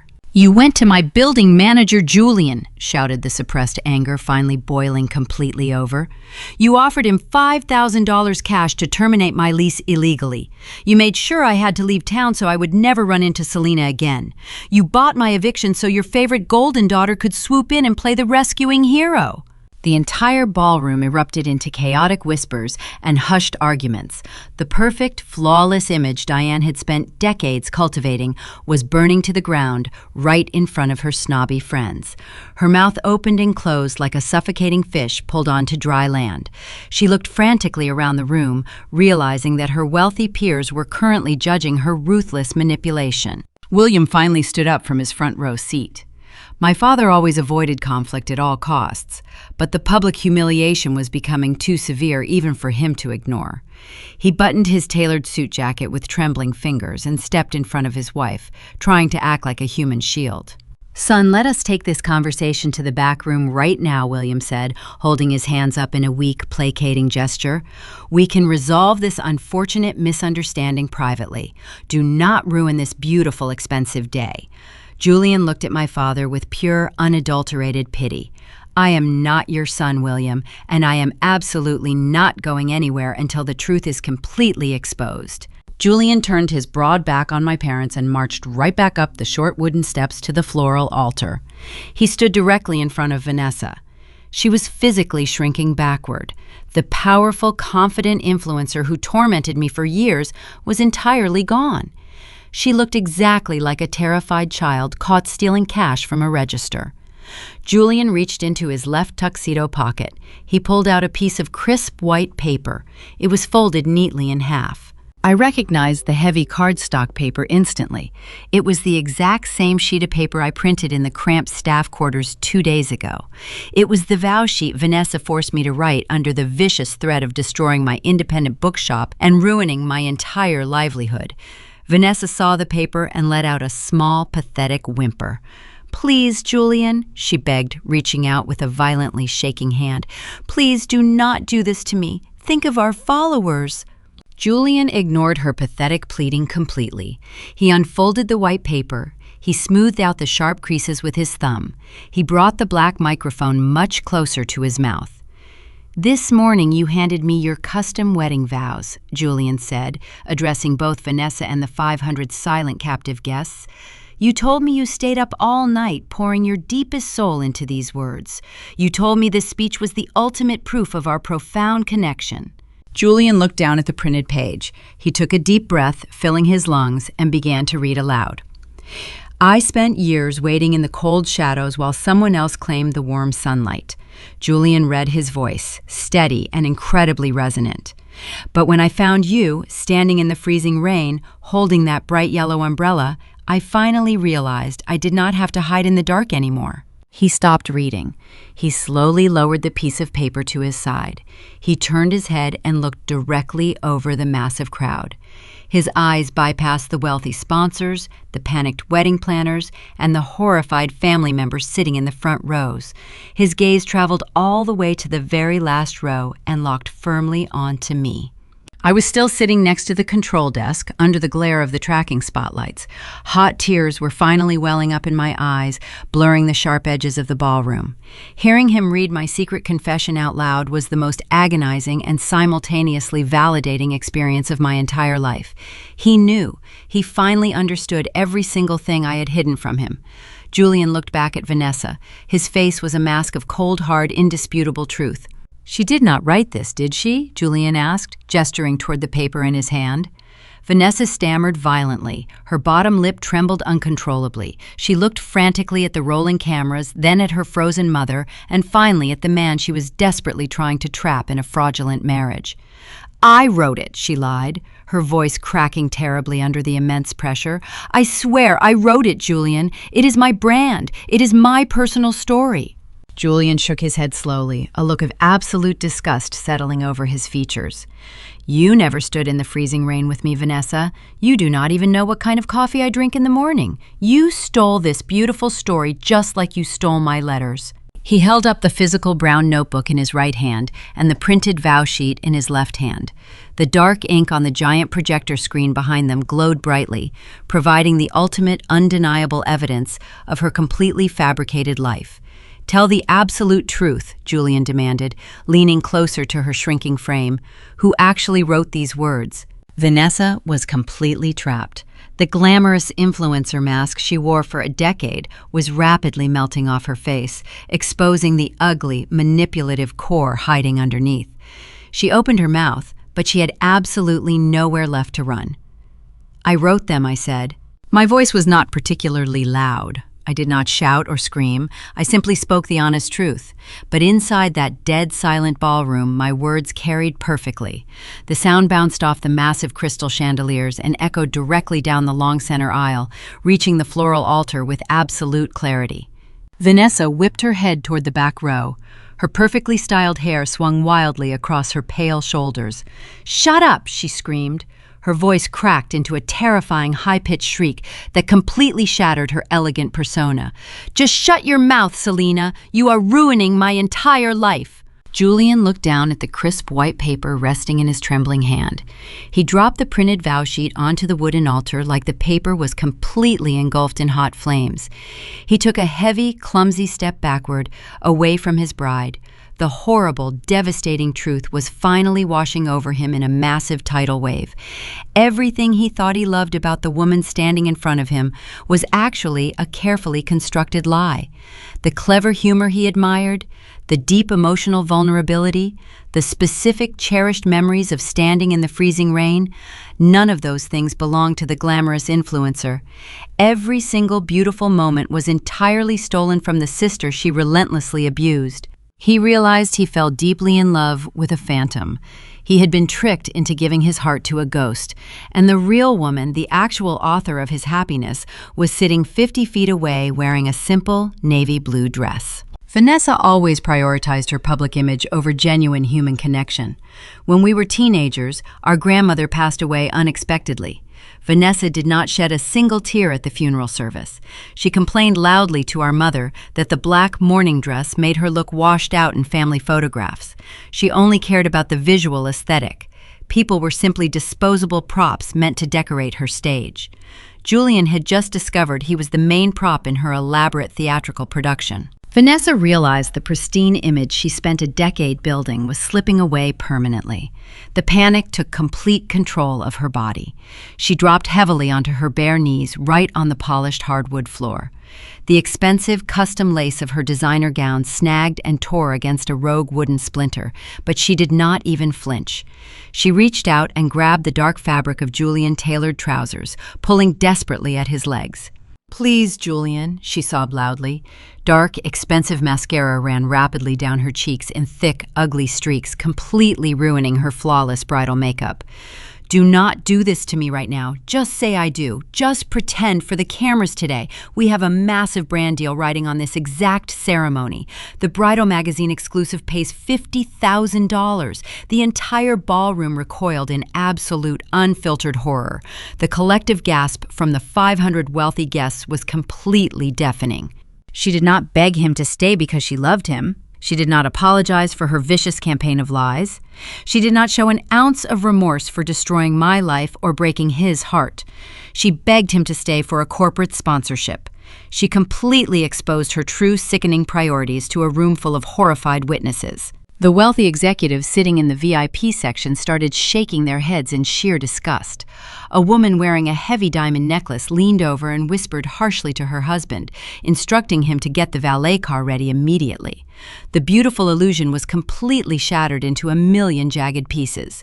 The elegant, sophisticated bride was actually a greedy, hollow monster, willing to sell a fraudulent marriage for internet fame and corporate cash. Over near the audio-visual control desk, sheer panic erupted. The head wedding planner, a stern woman dressed in a sharp black suit, realized the catastrophic damage unfolding on the live broadcast. She lunged desperately toward the streaming console, pushing past the technician. "Cut the feed!" the planner shouted, reaching frantically for the main power switch on the heavy black plastic soundboard. "Turn off the internet connection right now!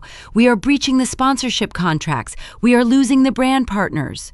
Before her hand could even graze the power switch, a bridesmaid stepped aggressively into her path.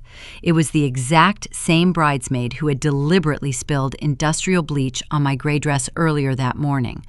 But the cruel, mocking smirk was entirely gone from the young woman's face. She looked at Vanessa, sobbing pathetically on the floor, and then looked back at me, sitting quietly in the shadows. The bridesmaid realized she was just another pawn in a deeply cruel game. She saw the absolute depravity of the woman she called her best friend. The bridesmaid reached out and slapped the wedding planner hand away from the control board with a loud, sharp smack. "Leave it running," the bridesmaid ordered, her voice trembling with sudden moral clarity. "Let everyone see exactly who she really is. Do not protect her anymore." The red recording light on the primary camera continued to blink steadily. Tens of thousands of people across the country were watching the spectacular, unscripted collapse of a luxury lifestyle empire in real time. The live comments section on the internet broadcast must have been moving faster than the speed of light. The digital evidence of her cruelty was permanent and entirely undeniable. Back at the floral altar, Julian looked down at the weeping woman clutching his legs. He did not reach down to help her stand up. He did not offer a single word of comfort or forgiveness. The absolute freezing coldness radiating from his dark eyes was terrifying to witness. He was looking at a complete stranger. Julian slowly reached his right hand up to his left lapel. He gripped the expensive white orchid boutonniere pinned securely to his tailored black jacket. The delicate flower had been carefully selected by Vanessa to perfectly match her expensive, curated aesthetic. "There is no brand," Julian said, his voice completely devoid of any warmth or affection. It was a cold, hard statement of indisputable fact. "And there is no wedding." He unpinned the white orchid from his suit. He dropped the expensive flower directly onto Vanessa's heavy white veil crumpled on the wooden floor. The symbolic gesture was completely devastating. It was the final heavy nail driven firmly into the coffin of their fake relationship. The collective shock vibrating through the grand ballroom was entirely overwhelming. The air felt dangerously thick with tension. Diane let out a strangled, pathetic sob from the front row, covering her perfectly contoured face with her trembling, manicured hands. She realized her social standing in the wealthy community was permanently destroyed. William remained completely frozen in his gold chair, entirely unable to protect his golden child from the brutal public consequences of her own horrific actions. He had demanded I keep the peace my entire life. Now he was forced to sit in the ruins of the war his favorite daughter started. Julian did not wait for a response from the crying bride. He turned his broad back on the elaborate floral altar. He turned his back on the furious mother and the destroyed wedding planner. He took a single, heavy step down the short wooden stairs. Then he took another. He began to walk slowly down the long center aisle. Every single head in the massive room pivoted to watch him leave. The 500 guests were completely silent, parting slightly as he marched past the rows of gold-painted chairs. The sound of his expensive leather shoes striking the polished hardwood floor echoed like a steady drumbeat. He was walking away from the massive, suffocating lie. But more importantly, he was walking directly toward the undeniable truth. I sat in the back row, gripping the edge of my plastic folding table. My heart was pounding so violently I thought it might actually break through my rib cage. Julian was not walking toward the heavy oak exit doors. He was not trying to escape the chaotic venue. He was walking straight down the long white runner, keeping his dark, intense eyes completely locked on me. The man I loved in secret for 4 agonizing years was finally marching across the room to confront the reality we had both been denied. I watched him approach with heavy, deliberate steps, and I had absolutely no idea what he was going to do next. Every single stride Julian took down that long white aisle sounded exactly like a heavy steel hammer striking a solid iron anvil. The crisp, rhythmic thud of his expensive leather shoes echoed through the silent ballroom. He was walking away from the massive floral altar. He was leaving behind the luxurious illusion my family spent hundreds of thousands of dollars to create. 500 heads turned in total unison. 1,000 eyes watched the groom abandon his own wedding. I gripped the edge of my plastic folding table. My fingernails dug deeply into the cheap material. My heart slammed against my ribs with brutal force. I could hardly draw a breath into my burning lungs. He was marching directly toward me. My mother could not handle the public destruction of her carefully curated social status. Diane leaped out of her front row seat. The champagne-colored silk of her designer dress rustled loudly in the quiet room. She threw her body right into the center of the aisle, blocking his path. She held up both of her hands like a traffic cop, trying to stop a speeding truck. "Julian, you need to turn around right this second," Diane ordered. Her voice trembled with desperate authority. "You are having a panic attack. We can fix this situation privately. Just go back to the altar and say your vows before the corporate sponsors pull their funding." Julian did not slow down. He did not blink. He did not even acknowledge her existence. He kept his broad shoulders squared and walked right past her. He brushed so closely against her side that the fabric of his black tuxedo jacket snagged the edge of her expensive pearl necklace. Diane stumbled backward in shock. She gasped loudly, covering her mouth with her trembling hands. The powerful, wealthy matriarch who controlled my daily life through intimidation was brushed aside. She was rendered entirely powerless in front of her elite country club peers. My father, William, reacted exactly the way he always did when real conflict erupted. He sank down low into his gold-painted chair. He raised his hands and physically covered his face, hiding from the terrifying reality unfolding around him. He refused to protect his golden child. He refused to reprimand the groom. He just wanted to disappear. He had spent his adult life sacrificing my happiness to keep the peace. Now the peace was shattered, and he was paralyzed by the collateral damage. Julian kept moving. He passed the second row, then the third. The wealthy guest leaned away from him as if he carried a contagious disease. He marched past the whispering executives and the horrified extended family members. He did not look at any of them. His dark, intense gaze remained permanently locked onto my face. I forced myself to stand up. My legs felt like blocks of solid lead, but I locked my knees and stood incredibly tall. I smoothed my hands down the sides of my simple, elegant navy blue dress. The dark fabric stood in stark contrast to the chaotic, blinding sea of white orchids and panicked bridesmaids at the front of the room. Vanessa had demanded I wear a filthy, stained catering uniform to hide my existence. She wanted me to look like a pathetic servant. Instead, I was standing at the back of the venue, looking dignified. I was wearing my own armor. I was ready for whatever happened next. Julian finally reached the very last row. He stopped less than 2 feet in front of me. The physical distance between us vanished. I could see the rapid pulse beating frantically at the base of his throat. I could see the faint sheen of cold sweat gathered on his forehead. We just stood there staring at each other. The deafening silence in the room stretched into a terrifying eternity. For 4 long, agonizing years, I believed he hated me. I believed he walked away because I was not smart enough or successful enough to keep his attention. I spent countless nights crying into my pillow, wondering why my best friend discarded me so easily. But looking into his eyes right now, I saw the truth. The heavy fog of manipulated silence evaporated. All the vicious lies Vanessa planted in his mind were burned away by the harsh reality of my stolen journal pages. He knew I never abandoned him. He knew I never took a corporate marketing job in Europe. He knew I stayed in Ohio building a tiny independent bookshop while nursing a broken heart. His dark eyes filled rapidly with hot, shining tears. A profound, devastating regret contorted his handsome face. He looked at me with a level of sorrow that made my own chest ache violently. "I was a coward," Julian whispered. His voice cracked terribly, breaking under the immense weight of his guilt. He did not speak into the lapel microphone anymore. He spoke directly to me. But the room was so quiet that the guests sitting nearby heard every single syllable.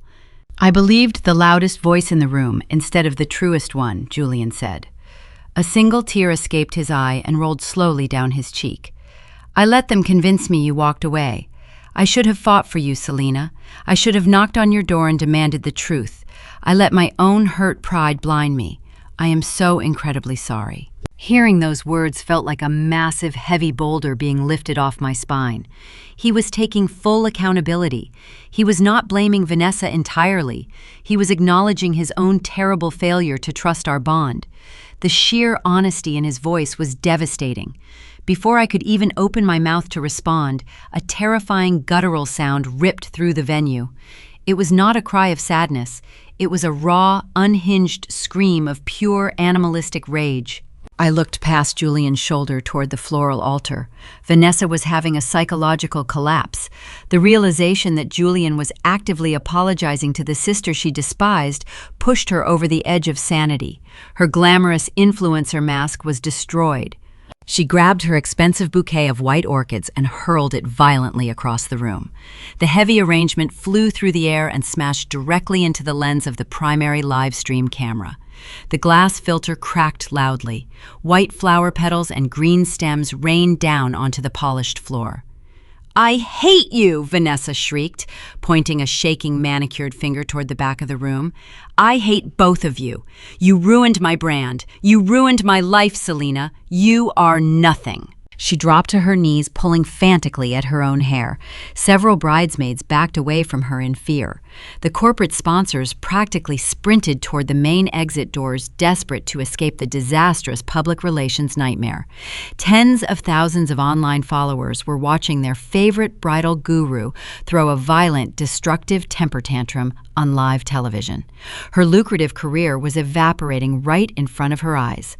Julian did not even turn his head to look at her. He ignored the screaming woman throwing things at the altar. She did not matter anymore. Her fake reality held no power over him. He focused entirely on me.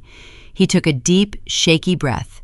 Then in front of the elite crowd, in front of my horrified parents, in front of the rolling cameras and the thousands of people streaming the feed online, Julian did the one thing Vanessa spent her whole life trying to prevent. He slowly lowered his tall frame downward. He bent his left leg. He knelt on the polished hardwood floor directly in front of me. The collective shock in the room was so massive it felt like a physical shockwave hitting my chest. 500 people gasped simultaneously. Julian was not proposing. He did not reach into his pocket for a ring. He was doing something much more profound. He was performing an act of public surrender. He was offering a deep, undeniable apology to the woman his bride had viciously scapegoated.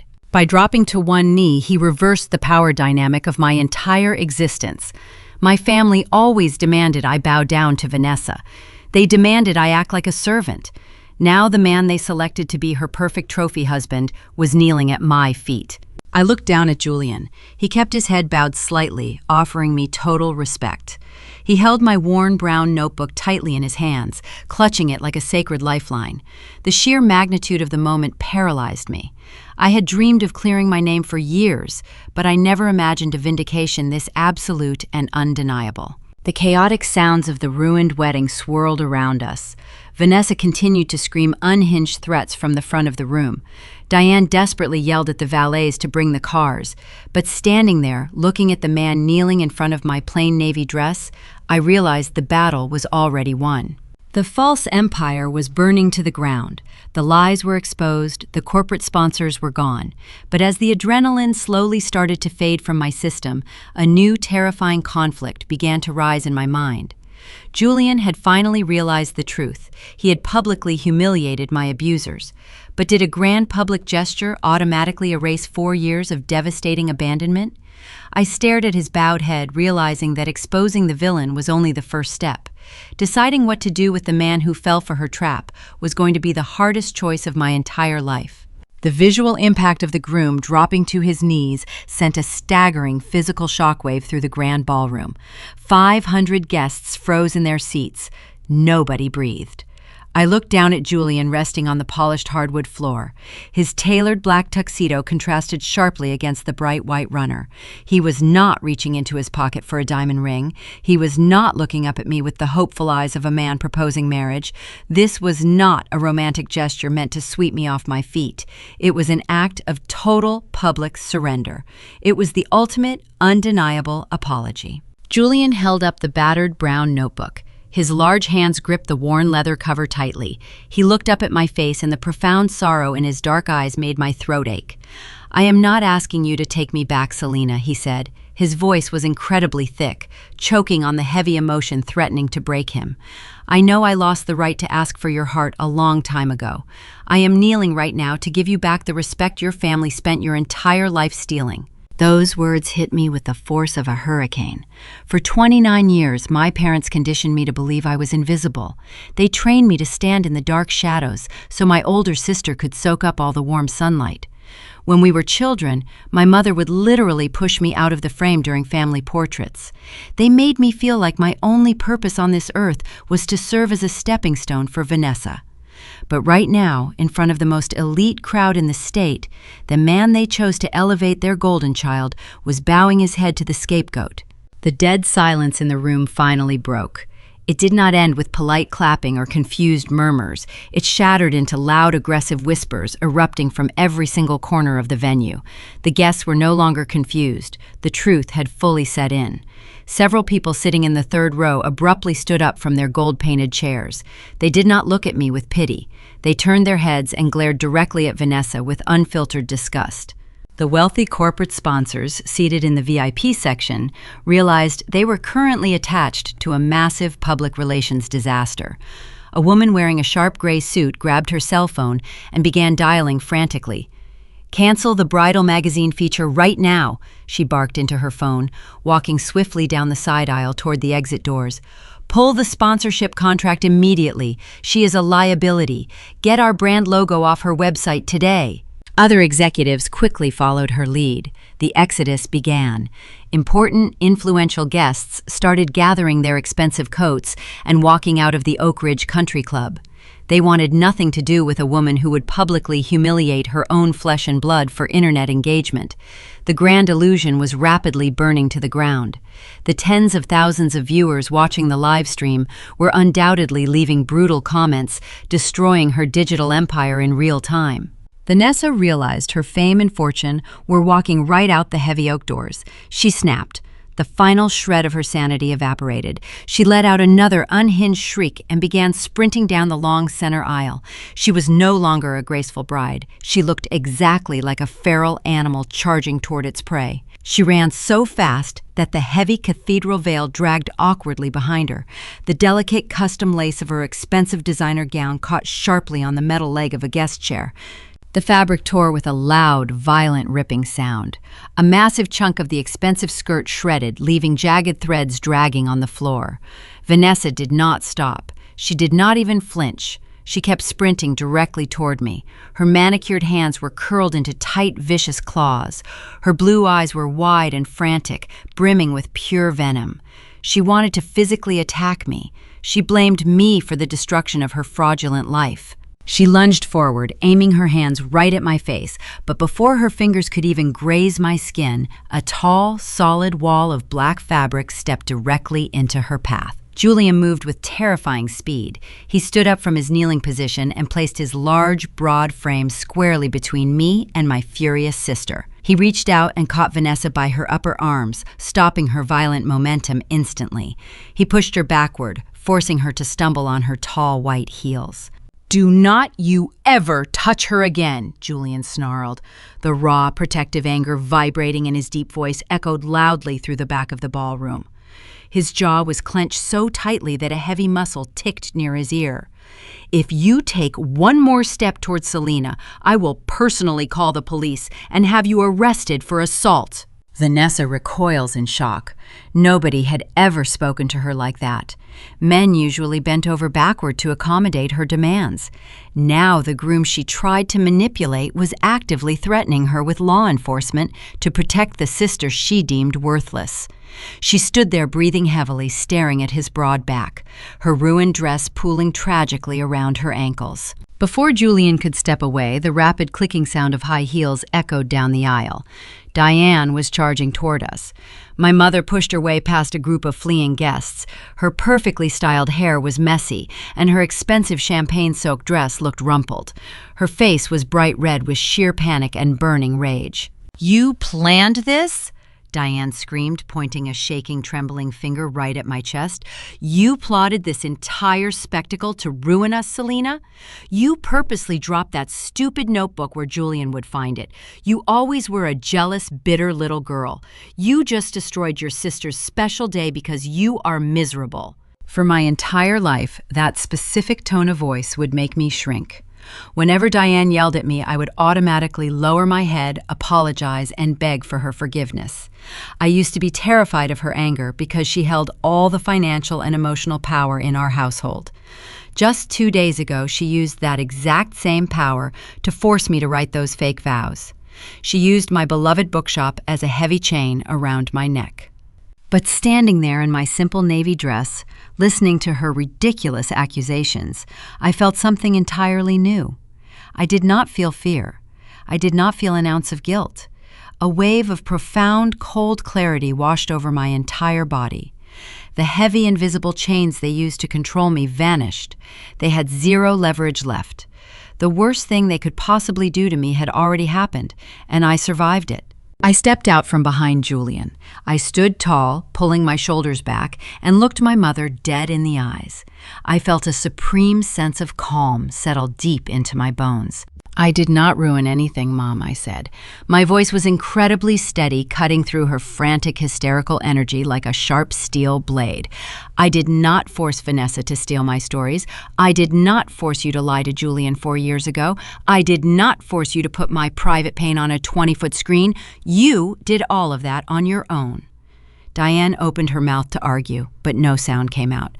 She saw the unwavering strength in my posture and realized her favorite punching bag was permanently gone. "You ruined yourselves," I continued, keeping my gaze locked firmly on her shocked face. "You bet your entire family on a massive, toxic lie. You thought you could keep gambling with my dignity forever, and the house just went bust." I turned away from my speechless mother. I looked at my sister sobbing pathetically on the floor in her torn, shredded gown. The empire she built on cruelty was crumbling into dust around her. The live stream cameras were still capturing every single humiliating second of her downfall. I had watched enough. I did not need to see the final ashes fall. I needed to leave this toxic place and never look back. But as I turned toward the heavy oak exit doors, Julian reached out and gently grabbed my wrist, stalling my escape. Total chaos descended rapidly on the Oak Ridge Country Club. The elegant illusion my family spent a fortune to construct collapsed into a pathetic, embarrassing circus. The professional string quartet did not wait for an official dismissal. The lead cellist hastily packed his beautiful wooden instrument into a hard velvet case, snapping the metal latches shut with a loud clack. The violinists quickly followed suit, carrying their sheet music toward the side doors. They walked out of the venue without looking back, wanting absolutely nothing to do with the unfolding disaster. The expensive caterers dressed in their crisp uniform shirts stopped serving immediately. Silver trays full of gourmet appetizers were dumped carelessly onto empty tables. The waitstaff gathered near the kitchen doors, pulling off their black aprons and watching the rich family destroy themselves on live television. Down at the front of the room, Vanessa was having a full psychological meltdown right on the polished hardwood floor. She thrashed around like a feral animal trapped inside a cage. She smeared thick, dark mascara across her pale cheeks, completely ruining her flawless bridal makeup. She clawed at the expensive lace of her custom gown, tearing the delicate fabric into ragged shreds. "My life is over!" she screamed at the top of her lungs, hitting the floor with her closed fists. "My entire career ruined!" For my entire childhood, my father William operated as a passive, silent ghost. He originally married into my mother's wealthy family as a low-level bank manager, and he spent his whole life bowing down to her financial dominance. He never intervened when Diane bullied me. He never stopped Vanessa from stealing my achievements. He always chose quiet cowardice over protecting his youngest daughter. But watching his golden child roll around on the floor screaming like a deranged toddler in front of his elite country club peers finally broke him. His intense fear of public humiliation temporarily overrode his lifelong fear of his wife. William stepped forward and grabbed Diane tightly by her upper arm. His grip was remarkably aggressive, forcing my mother to gasp in pure shock. "Stop making a pathetic scene, Diane," my father hissed.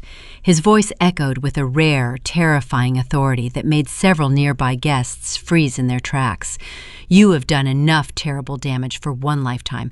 Get your hysterical daughter off the floor right now before I leave both of you sitting in this mess." I did not stick around to see if my mother actually obeyed his command. I had witnessed enough destruction for one evening. I turned my back on the screaming bride, the panicked wedding planner, and the ruined floral altar. I began walking slowly down the long center aisle. My simple navy blue dress brushed gently against the gold-painted chairs. I pushed the heavy oak double doors open using both of my hands and stepped out of the grand ballroom. I walked straight down the long marble corridor toward the front lobby. The suffocating smell of white orchids and synthetic perfume slowly faded away, replaced by the neutral scent of clean glass and floor wax. I pushed through the main exit doors and stepped out into the night. The cool, crisp evening air hit my face like a refreshing splash of cold water. I stood on the concrete walkway and took a massive, deep breath, filling my lungs completely. For the first time in 29 years, my chest did not feel restricted. The heavy, invisible chains my toxic parents wrapped tightly around my neck were permanently broken. I felt incredibly light. I walked across the white gravel parking lot toward my old rusted sedan, feeling a profound sense of genuine freedom. "Selena, please wait." The frantic, desperate voice echoed across the quiet parking lot. Heavy, rapid footsteps crunched against the gravel directly behind me. I stopped walking, but I did not turn around immediately. I closed my eyes and listened to the sound of his ragged breathing. 4 years ago, I would have given my own right arm to hear Julian run after me. When we were in our early 20s, we spent every single weekend sitting on my cheap apartment floor, eating takeout food and sharing our deepest secrets. We built a beautiful connection based on absolute trust. I truly believed we were invincible.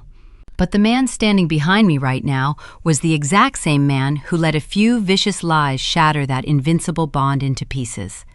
I slowly turned around to face him.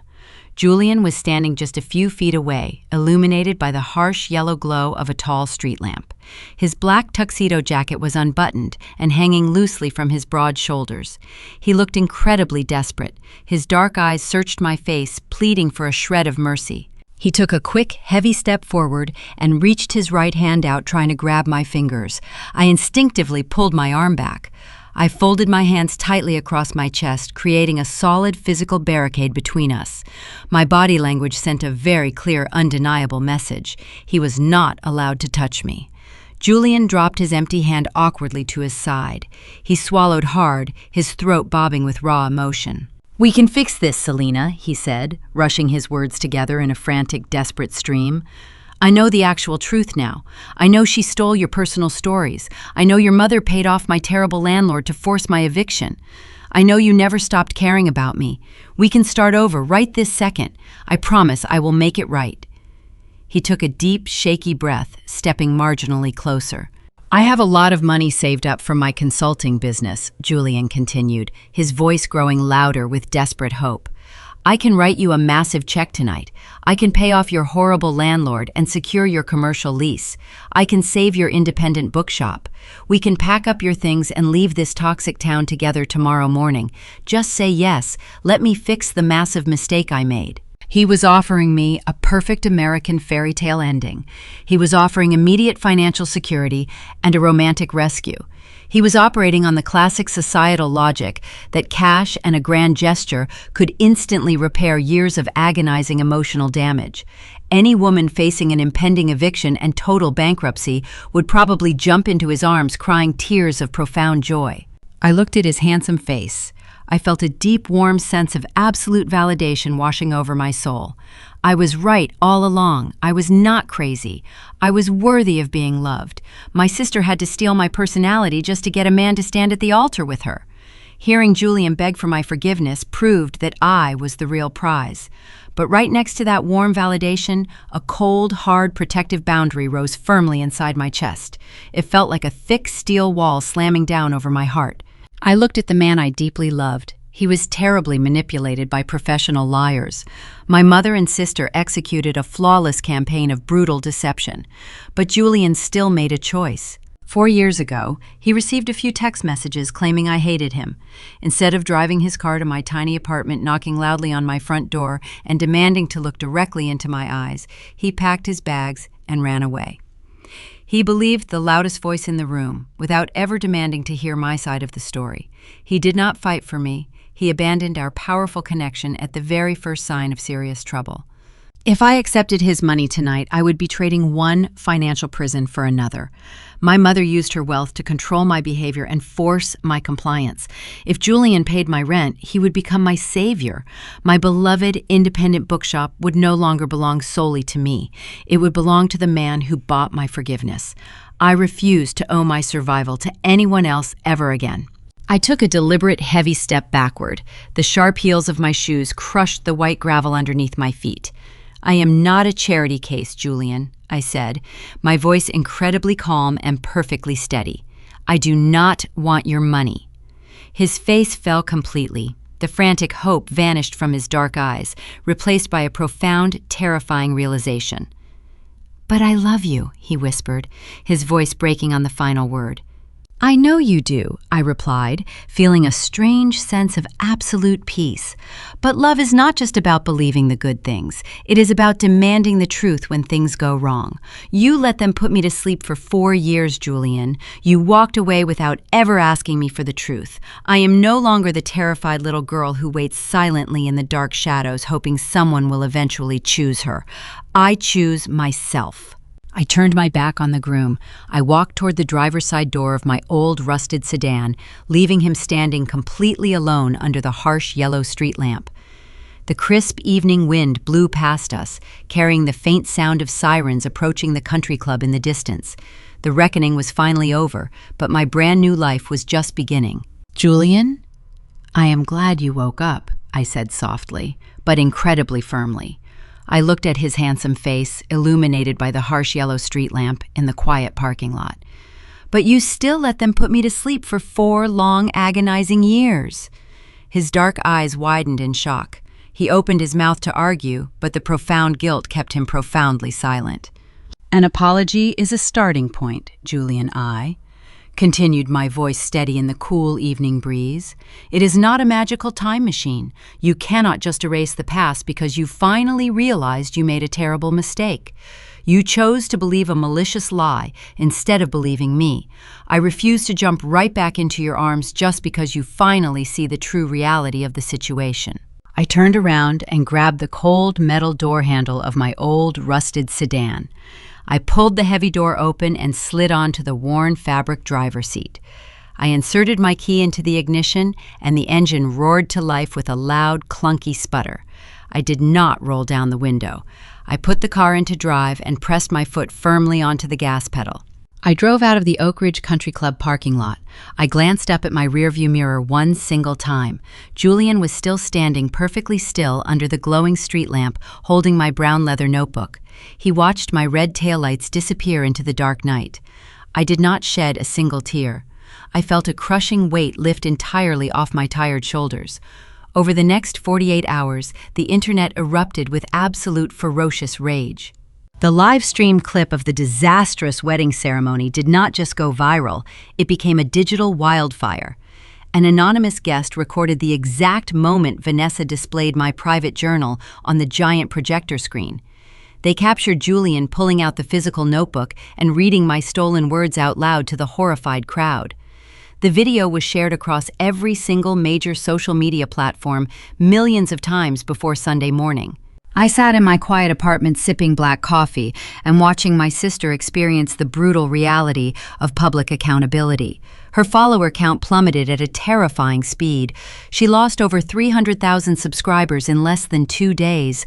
Her loyal fans realized her elegant aesthetic was built on sadistic cruelty, and they turned against her instantly. The comment sections on her glamorous wedding preparation videos were flooded with thousands of angry messages calling her a manipulative bully and a fraud. The corporate fallout was incredibly swift and totally ruthless. 3 major bridal brands terminated their lucrative sponsorship contracts with Vanessa by Monday afternoon. A famous luxury cosmetics company issued a scathing public statement on their official website. The press release explicitly stated they firmly condemned bullying in any form and would no longer associate their expensive products with her toxic personal brand. A prominent wedding dress designer demanded she return the custom lace gown she ruined during her temper tantrum. The $50,000 bridal magazine exclusive was canceled immediately. Her entire influencer empire evaporated into thin air. My parents did not escape the catastrophic collateral damage. The wealthy, elite community in our town thrives on pristine reputations, and they despise messy public scandals. On Tuesday afternoon, Diane and William received a formal certified letter from the Oak Ridge Country Club Board of Directors. Their exclusive membership was permanently revoked due to the extreme embarrassment caused by the viral wedding disaster. My mother lost her primary social hunting ground. She could no longer sip expensive champagne with the wives of local politicians and wealthy executives. They became social pariahs in their own gated neighborhood. The financial panic finally set in. Without the massive brand deals, Vanessa could not pay for the extravagant lifestyle she demanded. My parents had heavily remortgaged their home to fund her fake wedding production, and now they were facing severe financial ruin. My cell phone began ringing relentlessly. I stared at the glowing screen, watching Diane's name flash over and over again. I let every single call go straight to voicemail. Later that evening, I sat on my cheap couch and pressed play on the audio messages. Diane left me 12 frantic voicemails. Her tone vacillated wildly between unhinged screaming rage and pathetic, desperate begging. "Selena, you need to answer your phone right now," Diane shrieked in the very first message. Her voice sounded shrill and deeply panicked. "You ruined our family. You need to log on to the internet and issue a public statement defending your sister immediately. Tell them the notebook was a stupid prank. Tell them Julian is having a mental breakdown." The next few messages grew increasingly desperate as the brand cancellations rolled in. "Please, Selena," my mother sobbed in the 9th voicemail, dropping her aggressive tone entirely. "We are going to lose the house. Vanessa is inconsolable. Just record a short video saying you forgive her. Tell the sponsors you two are best friends. I will give you the money for your bookstore right now. I will write a check for $10,000. Please, just save us." I listened to her desperate pleas with cold clarity. Diane still did not care about my feelings. She did not express a single ounce of genuine remorse for treating me like a worthless servant my entire life. She was only trying to buy my silence to protect her failing bank account. She wanted me to lie to the world so she could keep her expensive house and her toxic golden child could keep her internet fame. I deleted the voicemails. I opened the settings menu on my cell phone. I blocked my mother number. I blocked my father number. I blocked Vanessa. I severed their digital access to my life permanently. They could never reach me again. But blocking their phone numbers was not enough. I needed to cut the sickness out of my life at the deepest root. On Wednesday morning, I put on my simple, elegant navy blue dress. I drove my old, rusted sedan downtown and parked directly in front of the county courthouse. The massive stone building looked intimidating, but I walked up the wide concrete steps with my head held high. I pushed through the heavy glass doors and walked straight to the civil clerk office. I picked up a thick stack of legal paperwork. I sat down at a small wooden desk and clicked my cheap plastic pen. I filled out the official petition for a legal name change. I wrote down my toxic family surname and firmly crossed it out. I chose a brand new last name. I picked the maiden name of my late grandmother, the only person in my childhood who ever showed me genuine, unconditional love before she passed away. I signed the bottom of the legal document, pressing the pen down so hard the blue ink bled through the thick white paper. I handed the paperwork in the filing fee to the clerk behind the thick glass window. She stamped the official seal of approval on my documents.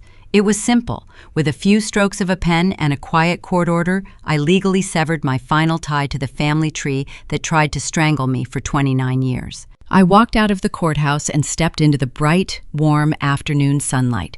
I was a new woman. I no longer carried the burdensome identity of the scapegoated sister. I was totally free. But the real test of my newfound independence was waiting for me back at my independent bookshop.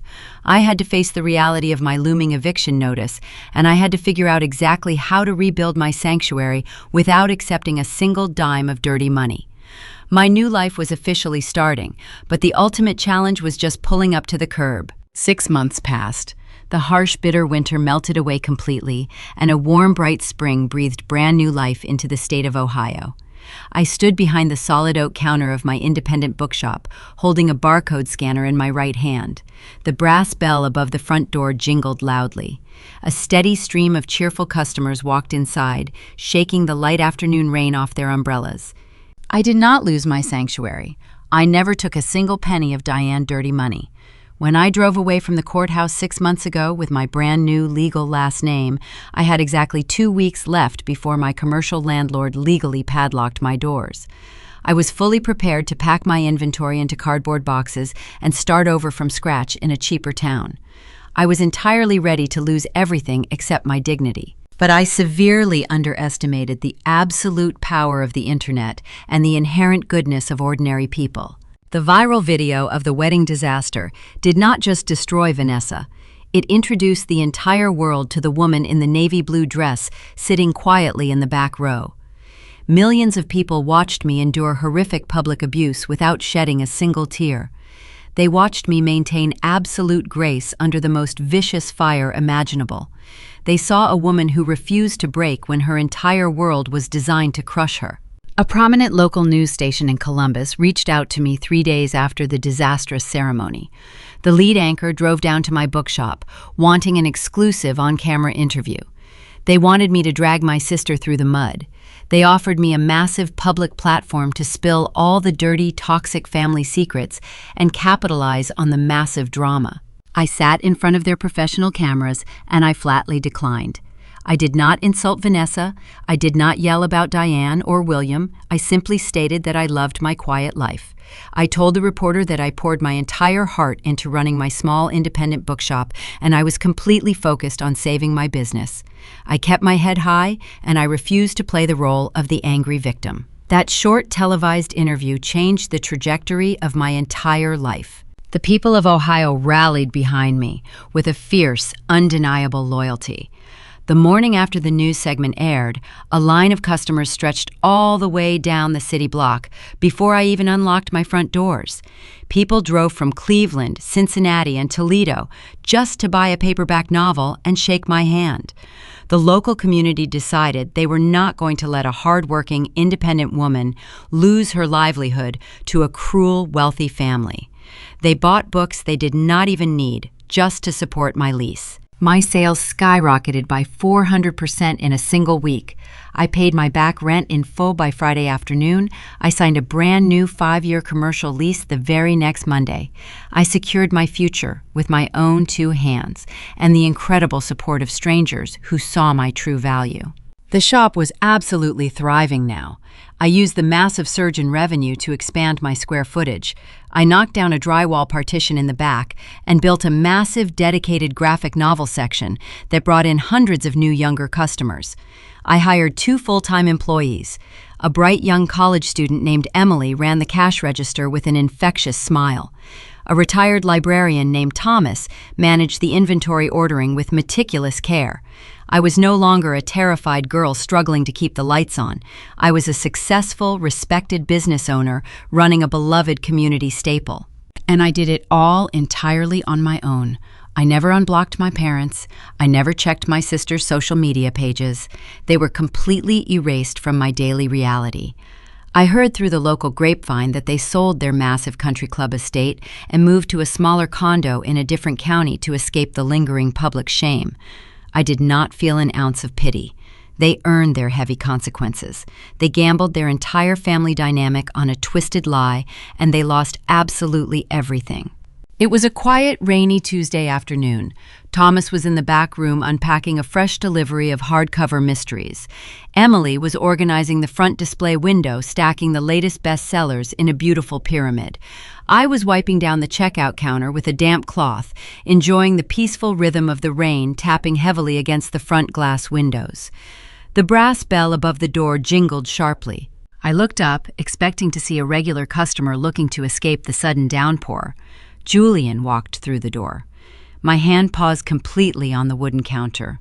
I had not seen his face since the night of the wedding disaster 6 months ago. He did not text me. He did not call. He did not show up at my apartment unannounced. He honored the strict boundary I set in the country club parking lot perfectly.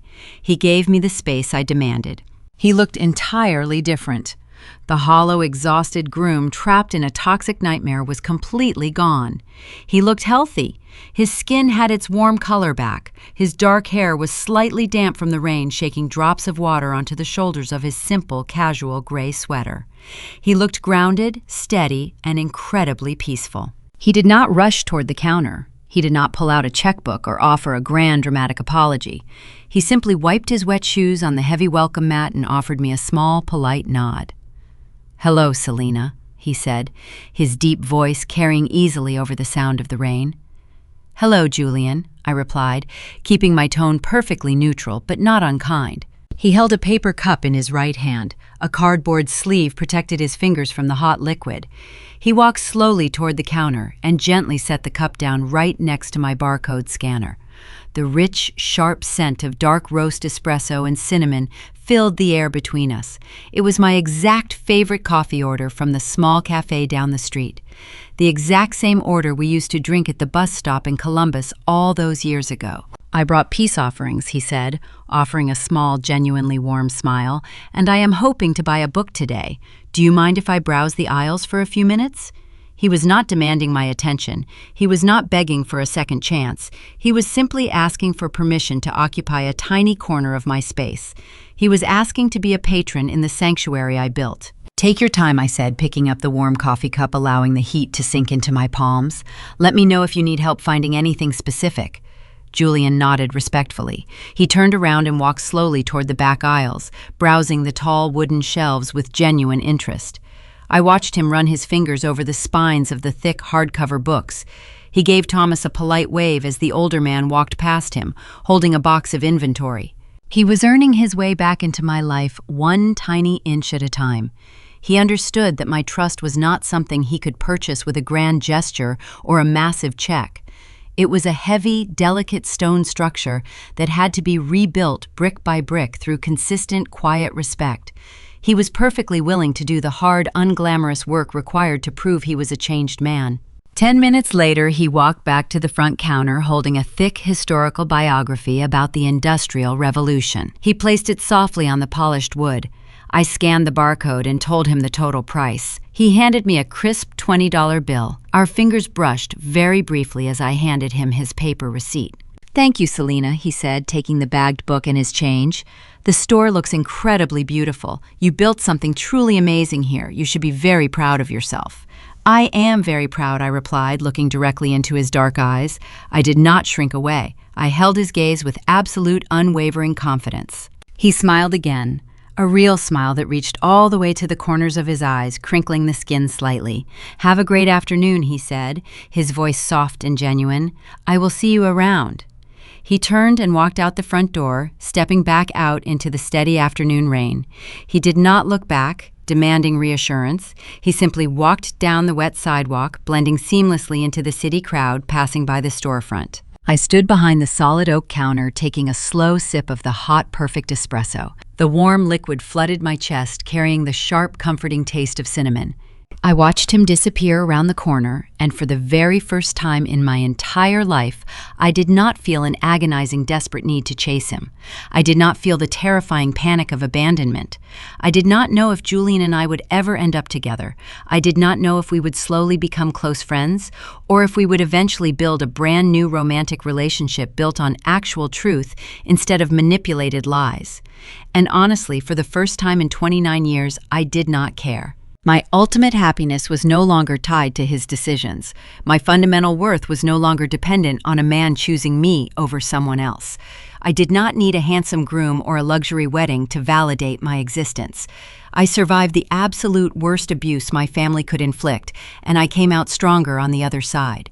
I had my thriving business, I had my profound, hard-earned peace, and most importantly, I finally had my own absolute, unwavering voice.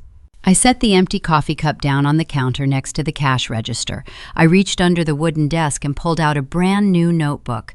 It was not a worn-out leather diary meant for hiding sad secrets and crying over unrequited love. It was a thick, beautiful book with crisp, blank white pages waiting to be filled. I set the notebook flat on the wood. I picked up my favorite black ink pen and uncapped it with a sharp, satisfying click. I smoothed my hand over the fresh paper, feeling the endless, terrifying, beautiful possibilities stretching out infinitely in front of me. I pressed the metal tip of the pen against the paper. I did not write a letter to a man who broke my heart. I did not write a bitter complaint about my cruel mother or my manipulative, toxic sister. I simply wrote the very first sentence of my own brand new story. A story where I was finally, undeniably the main character.